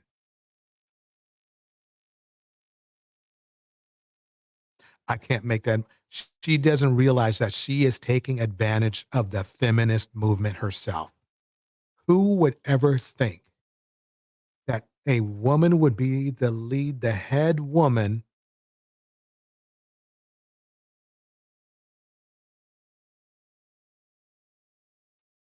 just Pearly Things was that hates black women? You can't make this stuff up. There she is. She's making money. I guarantee you nobody's telling her what to do with her money. That's feminism. I bet she's running this channel the way she wants to run. No man is telling her how to do it. That's feminism.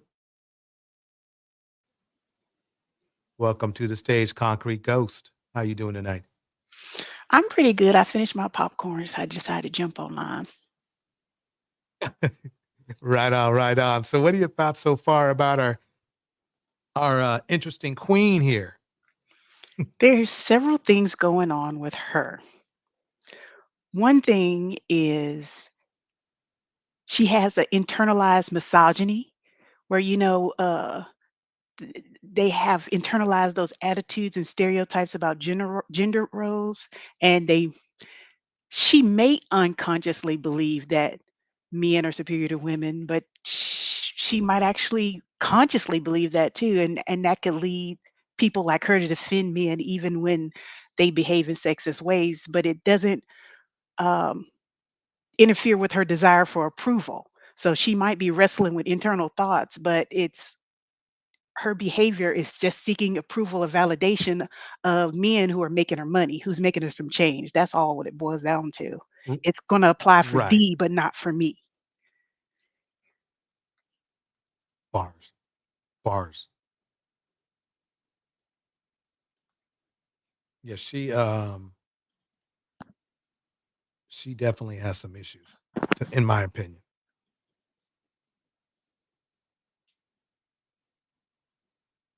What I was wondering though is how much money could she be profiting off this whole fiasco that makes her okay with letting the world think she is this person?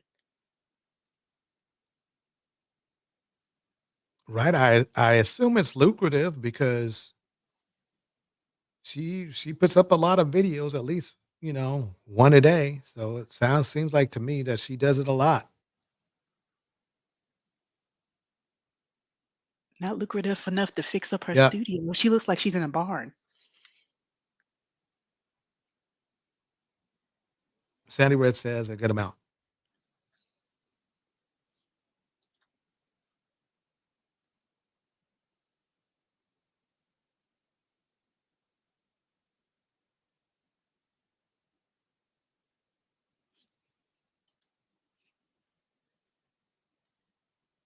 I lost connection. Hold on one second. Keep talking if you're talking. No, I actually have not seen her before. I heard of her, but I hadn't seen her before. So I was somewhat interested in what she had to say, but it's just pure ignorance. Either she's stupid or she's ignorant. And like I said earlier, neither one of those is anything to brag about.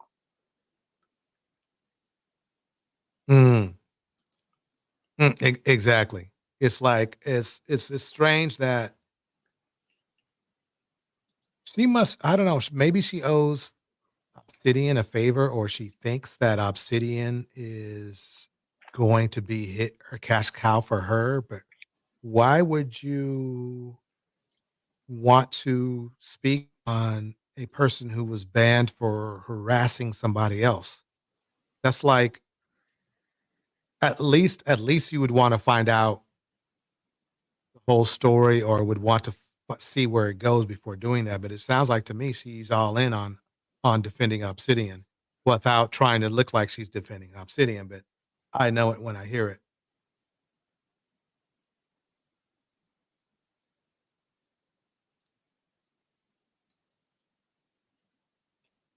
I'm just at a loss for words for her. It's just that desire for approval, that whole pygmisha thing. Mm. Yeah, she's definitely a pygmisha and a half.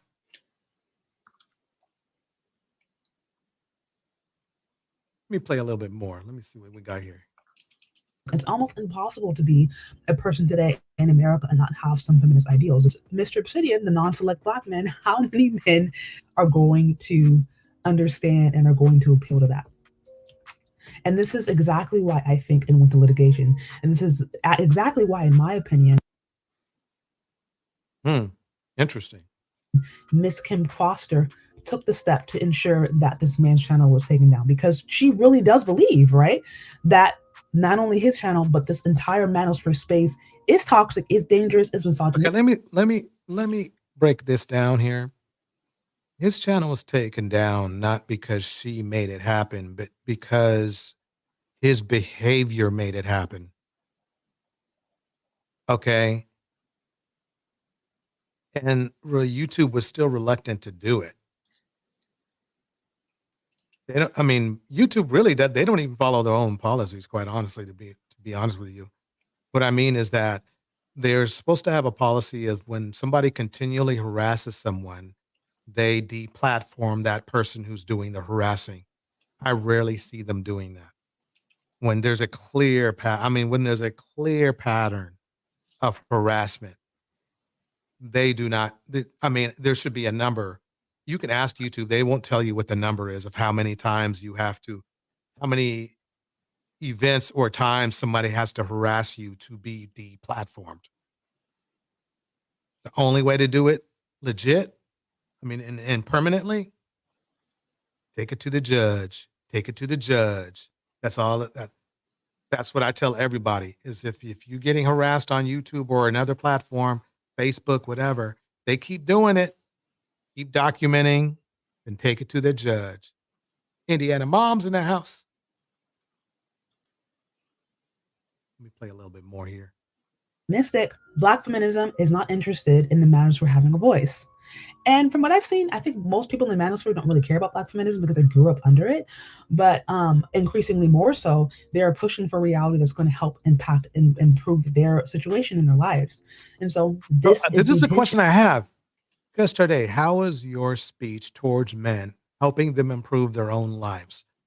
Actually, instead of making them feel good about their bad situation, how is that making them better men? How are you making them, doing better? How many business platform ideas do you give them? How many times do you tell them, okay, what you need to do? I see where you at, brother. What you can do is get on your grind, get that BA, get that A+ certification in computers or get your CPA or something. How many times have you told them that instead of just basically helping them whine about Black women? How many times have you done that? And not only,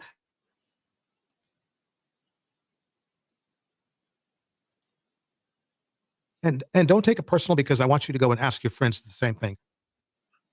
That in and of itself kind of puts them at odds. That's what this entire situation was about. There are powers that be that ultimately are not interested in having men have a voice, especially if those men are not saying things that are in alignment with the status quo and come off as quite misogynistic. Now, to be clear, I don't support She needs to take, this is really a tech thing, but she needs to take the bottom out of her mic. She's probably got doesn't have her low cut in. She needs to engage that. I'm just giving you some tips, Chaz. All right.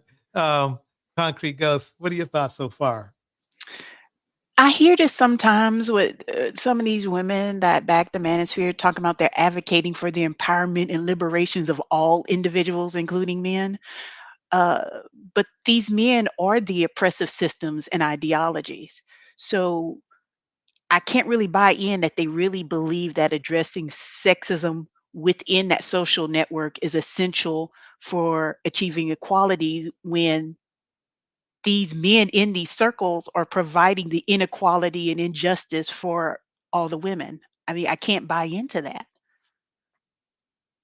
Exactly. Exactly.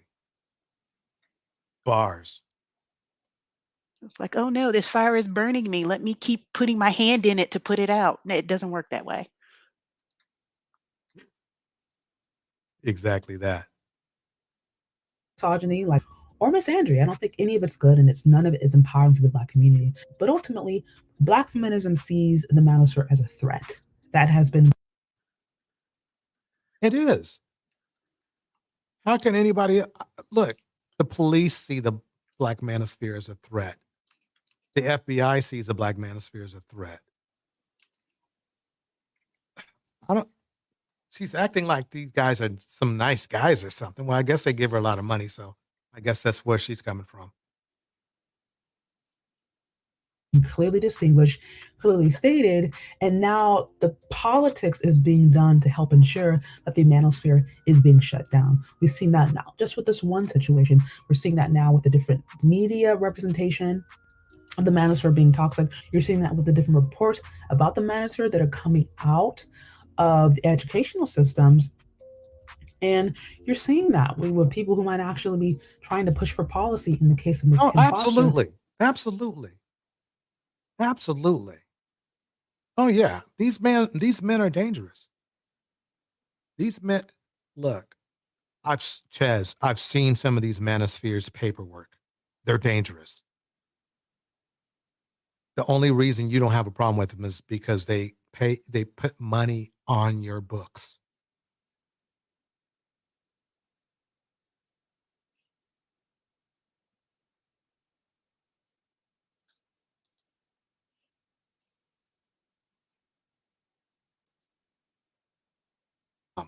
A lot.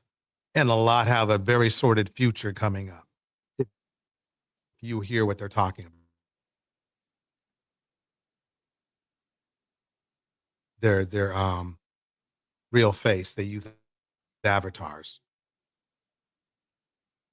Caught one in a lie. He said he didn't have a record. He had a record. Let me keep it going.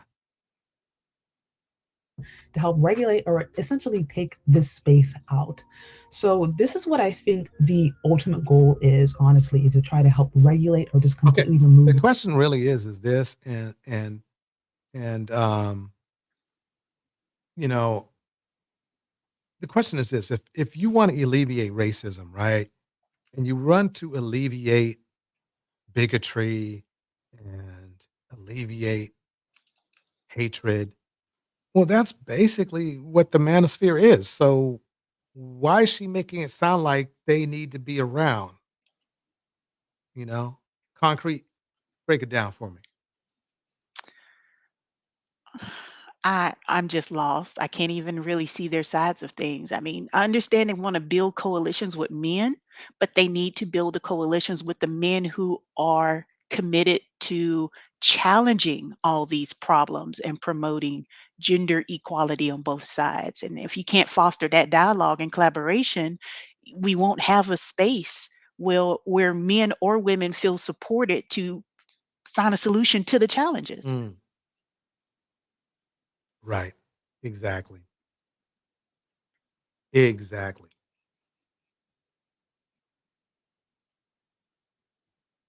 The space for men to have a voice. So my one critique that I have for those who say that the manosphere is, in her words, a digital terrorist space is. It is. It is. It is. I'm a dude, and it is. It is a digital terrorist space. I mean, Obsidian is exactly what she said he was. So if he is that, okay, I'm not saying she said he was because she didn't say he was. But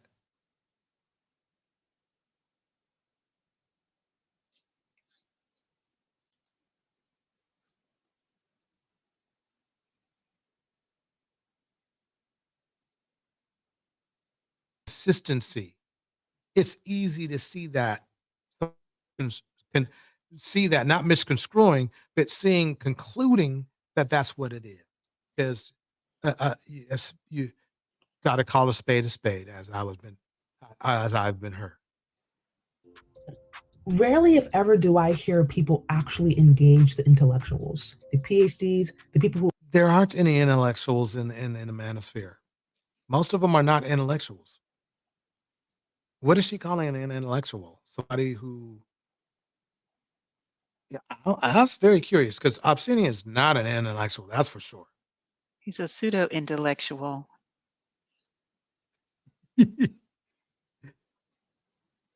Who actually have the not only the theories, who actually have the sources and the arguments to back up why this space is necessary. I never, if ever, see. No, see what she's saying is the space is only necessary if the space was producing a positive result, and it's not.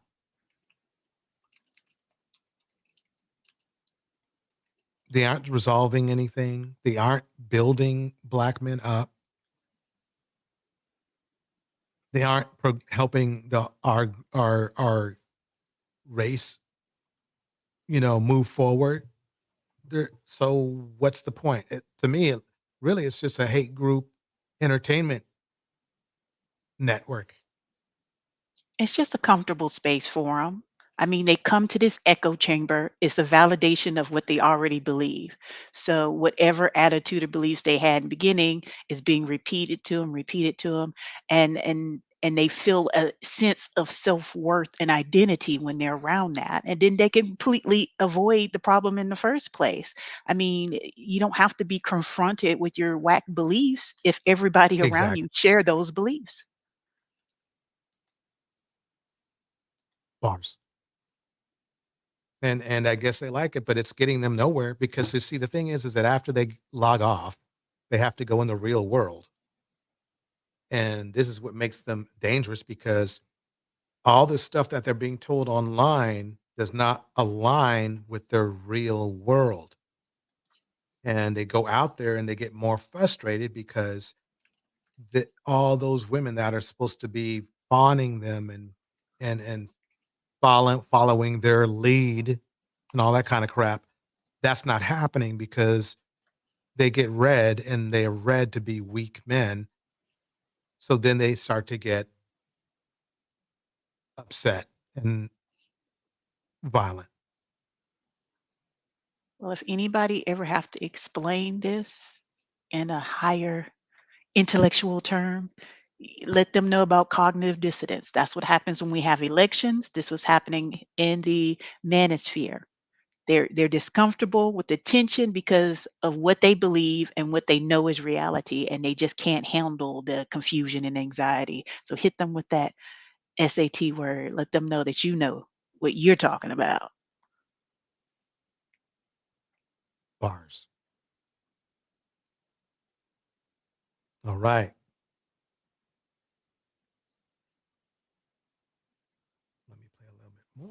I've never heard a Black feminist try to engage with the Dr. Tommy Curry. I've never seen a Black feminist try to engage with Dr. Tizon Johnson. These aren't just like random men stuck up in an apartment somewhere who. Wait a minute. Wait a minute. See, she picked that out and she ignored some things. Number one, she all of a sudden, I guess she was under a rock when the Queen Maker was debating a lot of the red pill men, some of her Lapeef pals.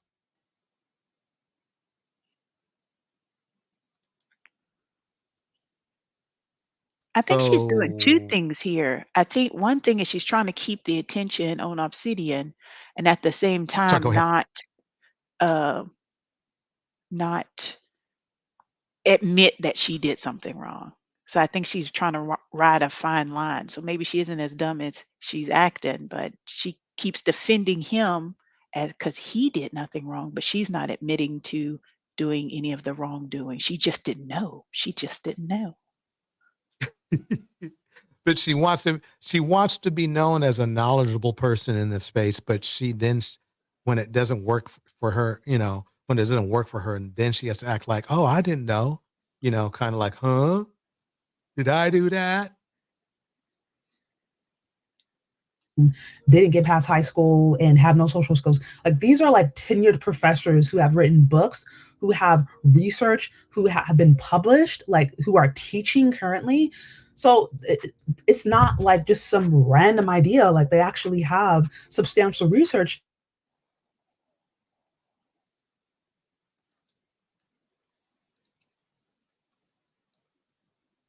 to support their claims and necessity. It's always done based upon the. Oh, I do it on the ideology. Shoot. It's based on misogyny, misogynoir. Okay, let's start there. It's based on men controlling women, and that's it. I mean, really, quite honestly, it's men controlling women for access, whether it be for access to resources. There's your intellectual ideology-based thing. It has nothing to do with building a man. If he accidentally builds himself while abusing women, fine. But most of the time, it has to do with control. That's it.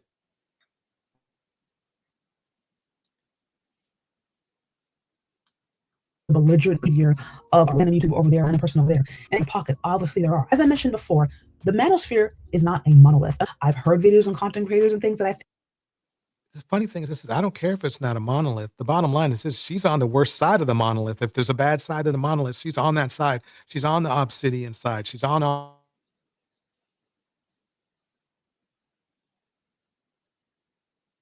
the misogynist side. She's on the abusive misogynist Austin Holloman. So it's not like she's on the men should build themselves into being better people and humanity kind of thing. She's on that, women ain't crap kind of thing. So I don't get it. Why is she trying to play like she's on the good side? I don't know. Concrete, what do you think? I think she's just trying to set some stuff up because she's just, like I said, she's not admitting to doing anything wrong and she's defending this dude. So whenever it comes crashing down, she can play the victim. Ah, good point. Good point. So she's going to get all the resources and pennies and change and a few greens that she can get off this whole menagerie of stupidity. And then whenever it comes to bite her in the behind, she can go turn on the tears and say, I didn't know. Yeah, maybe that's what she's trying to do. She's trying to lasso Obsidian's crowd because he's gone. So she's like saying, I think that's what I think she's doing. What she's trying to do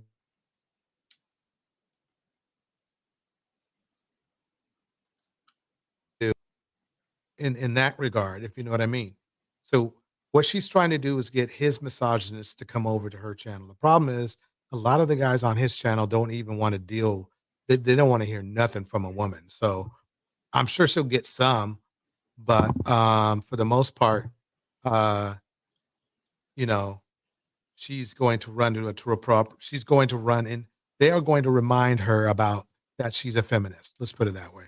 And then when all that comes crashing down, she's going to be turned into the women talking about redemption and forgiveness and sisterhood and growth and whatever else she can pull out of her fake Fendi purse. I like that. All right. I'm going to play a little bit more and then we're going to go ahead and, shut it.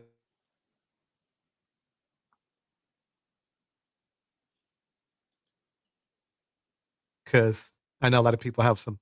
Yes, I have femininity space. I have seen a ton of female content creators that, in my point of view, have been incredibly misandrous. And you can't tell me. I'm sorry, you can't tell. Wait. Now she's trying to use an example. No. See, see, let me play that over again. Content creators that, in my point of view, have been incredibly misandrous. And you can't tell me, I'm sorry, you can't try to convince me that the manosphere is so misogynist and so misogynist. Yes, it is. It is. Even the white manosphere doesn't even want to rock with these black men. While at the same time promoting policy that would give Black women the reason and the excuse to delete little Black girls. What in the world is she talking about? What? I know she's trying to spin something, but it makes absolutely no sense. It's as if she's trying to make Black women sound bad. I mean, you don't have to make I sense can't to people get who around don't it. understand. I know people say, I'm sorry, say again? You don't have to make sense when you're among a group of men who believe in nonsense. So you can pretty much say whatever. True. Very true.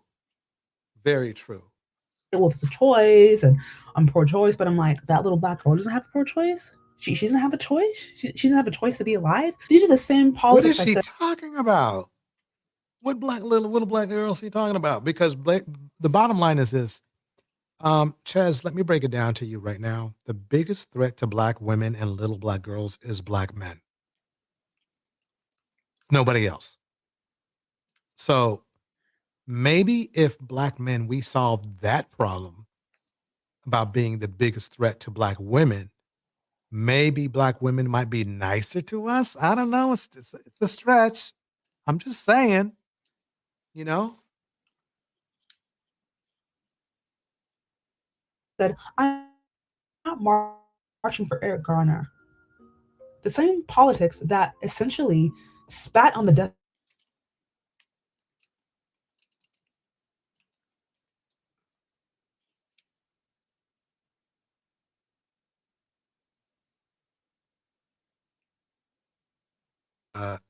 Deleted by police.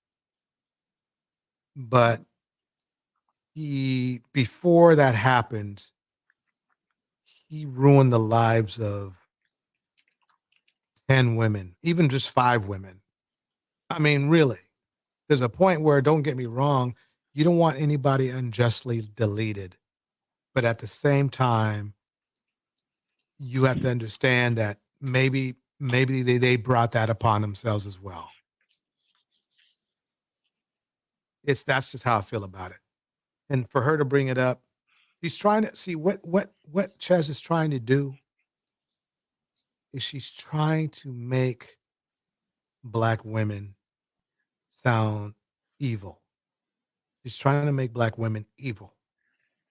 So she's just yanking at all these things out of the air. Eric Garner and everything. Nobody's thinking about Eric Garner. I'm sorry, but they're just not. We're sorry. We're sorry what happened to him. But there's a whole list of innocent Black women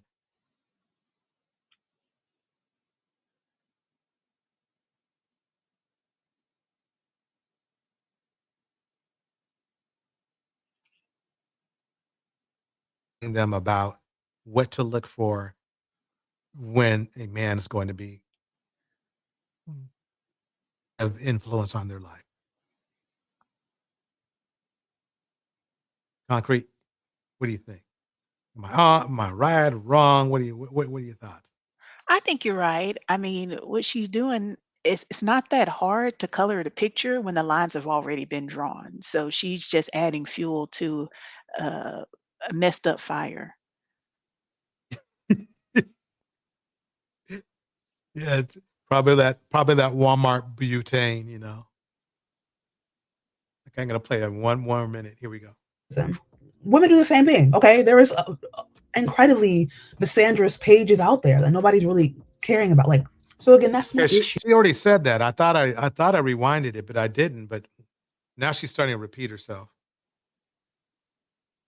You're right. When I hear people critiquing Rich in the house, rich. I rarely ever hear them critique the actual ideals. I hear them take content creators. She doesn't even listen to these women at all. Otherwise, she would be able to make specific accounts of who's saying what. She doesn't care. She is on her channel and that is it. She's not going to other people's channel. She's not going over to Queen Maker's channel and looking at what she's saying and then critiquing it or asking for a debate. I guarantee you, if she asked Queen Maker for debate, Queen Maker would give her a debate. Queen Maker would. In fact, I think I'm going to set it up. If anybody knows Queen Maker, ask her if she'd like to get into a rumble with Ches Charday, since Ches Charday is saying that nobody ever talks to the red pill. Ches Charday, red pill. Yeah, Queen Maker. It would, I think it would be a good. I think it. Look, I'm sorry, but it would. Queen Maker would make quick work of her, but to me, it's like you get what you have.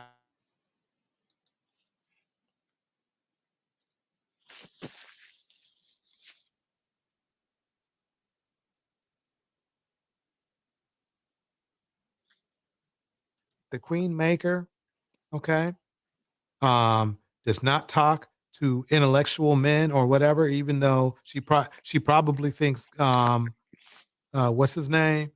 Charleston White. She talked to him. She talked to Lapeef. Okay. Ches, are you looking for a fight? You looking for a fight, Ches? I'll get you. I'll find. Look, I will meddle around. I will meddle. Hey, Queen Maker. Look, Ches is talking smack about you. Just to get him. I mean, just hey, she talking smack about you. She talking smack about you. And I would love to see that. I would pay to see that. I would pay to see that just to see what she would do, because the thing is that's what Ches Charday don't seem to realize, that in her rhetoric, she's asking for a fight, not a physical fight, not a violent fight, nothing like that. But she is asking to battle some of these women don't play. Okay. I'm sure. Hey, she could probably have Cynthia G come to her show. She can try to pick Cynthia G apart. Fine. See, Ches Charday, that's the thing. What's funny to it is this, and it just hit me right now. All the stuff that Ches Charday is accusing the feminist movement for, she's doing. I've never seen her come to my channel. I've never seen her come over to anybody. She never went over to Queen Maker's channel. Never went over to Cynthia G's channel. Never went over to a lot of the other feminist channels. So what is she? If she's what she's doing, she doesn't realize is that you picking a fight that you probably didn't know you were. Because now you're saying that you're part of the. I tell you what, Ches, send one of your boys over. Send one of your boys over to these other channels and see what happens. There's a reason why a lot of the men don't want to come over to these channels, because they get picked apart. Picked apart. Nicely, by the way, with class. It probably goes over most of their heads. It does. I've seen it happen. They get picked apart. It's like, okay, so you're saying one of the team will say something like, so you think women are hostile, and the guy go, yeah, the women.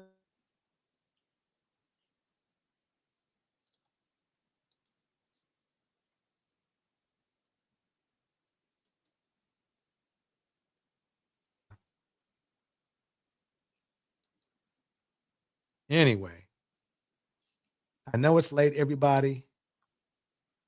Let me play a little bit more. I something on here. Use these caricatures of belligerent incel or Nixel men, and then point that as the entirety of the manosphere. And I'm like, That's the majority of the manosphere. I have yet to see anything different.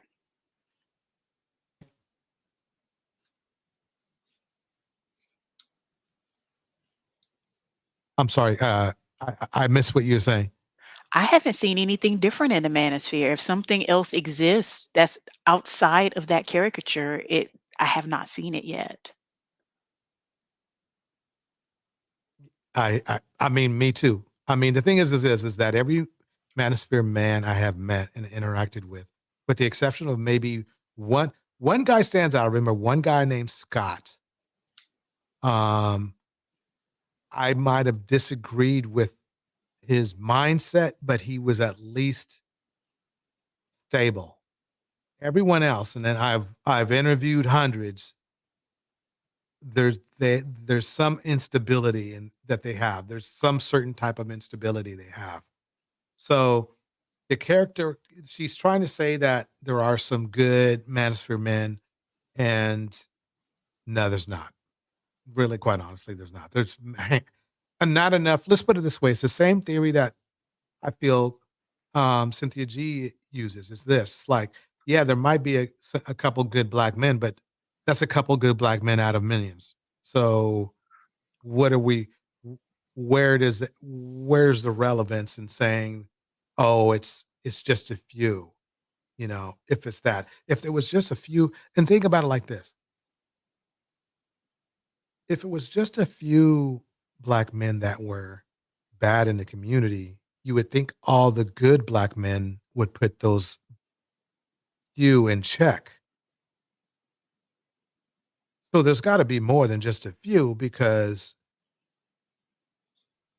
nobody's checking those men. And if you're not checking those men, that makes you that's like you are allowing them to harm other people, not only other women, but other men.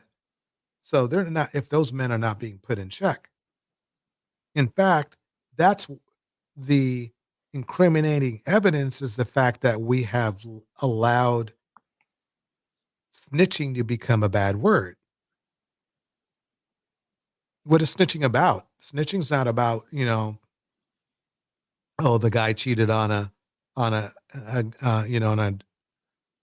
math exam. That's not snitching. They're not talking about that. They're talking about snitching men who literally caused crimes and hurt people, and they're like, I'm not snitching on that guy unless they're going to slave off some years of their sentence. Then they'll be happily snitch.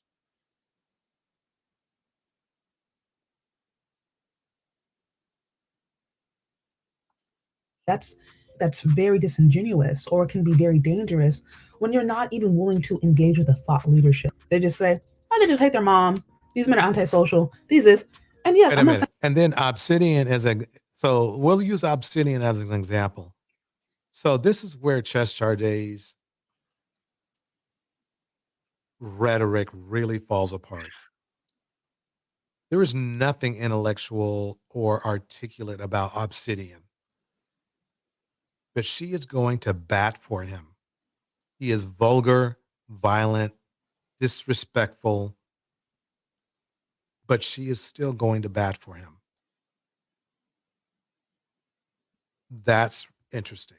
But yet she wants to act like black women are not going out.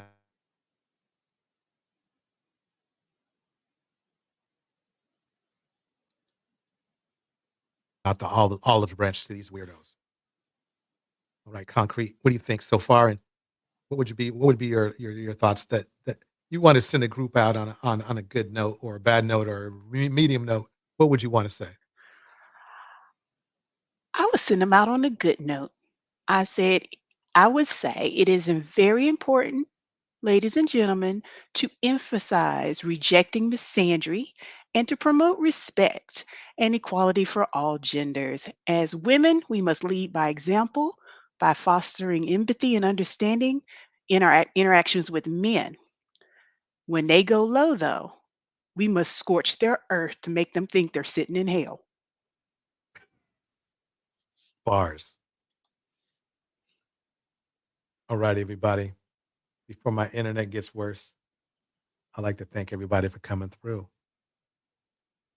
I'm going to hit the beat. Here we go.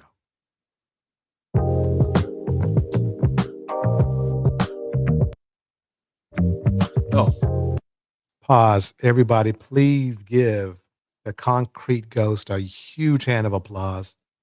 Please give her a huge hand of applause.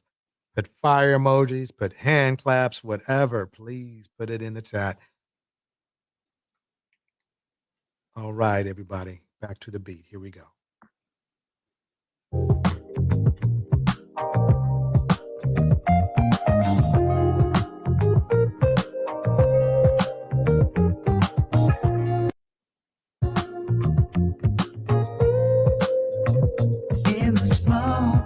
All right. Shout out to Bridget Mouton, Rich, Phoenix Soul, Mystic Moon,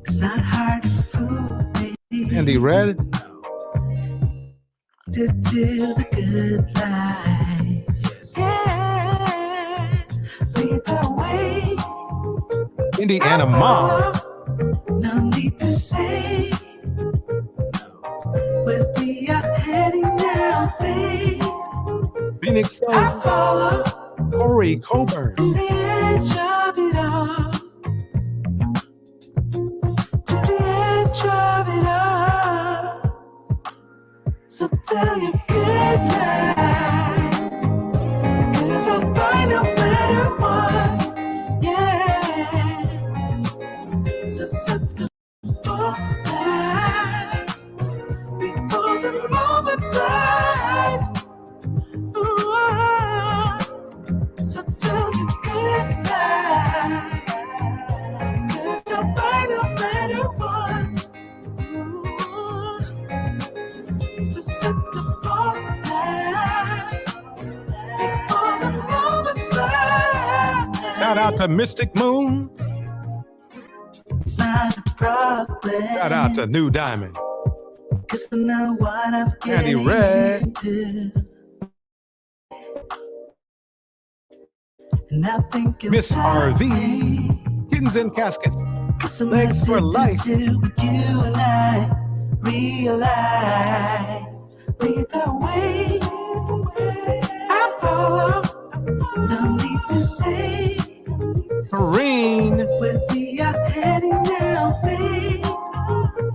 I follow to the edge of it all. Razor Rays, So tell your good night, 'cause I'll find a better one. Yeah, susceptible now Rain on. before the moment flies. Before it flies. So tell your good night, 'cause I'll find a better one. Susceptible now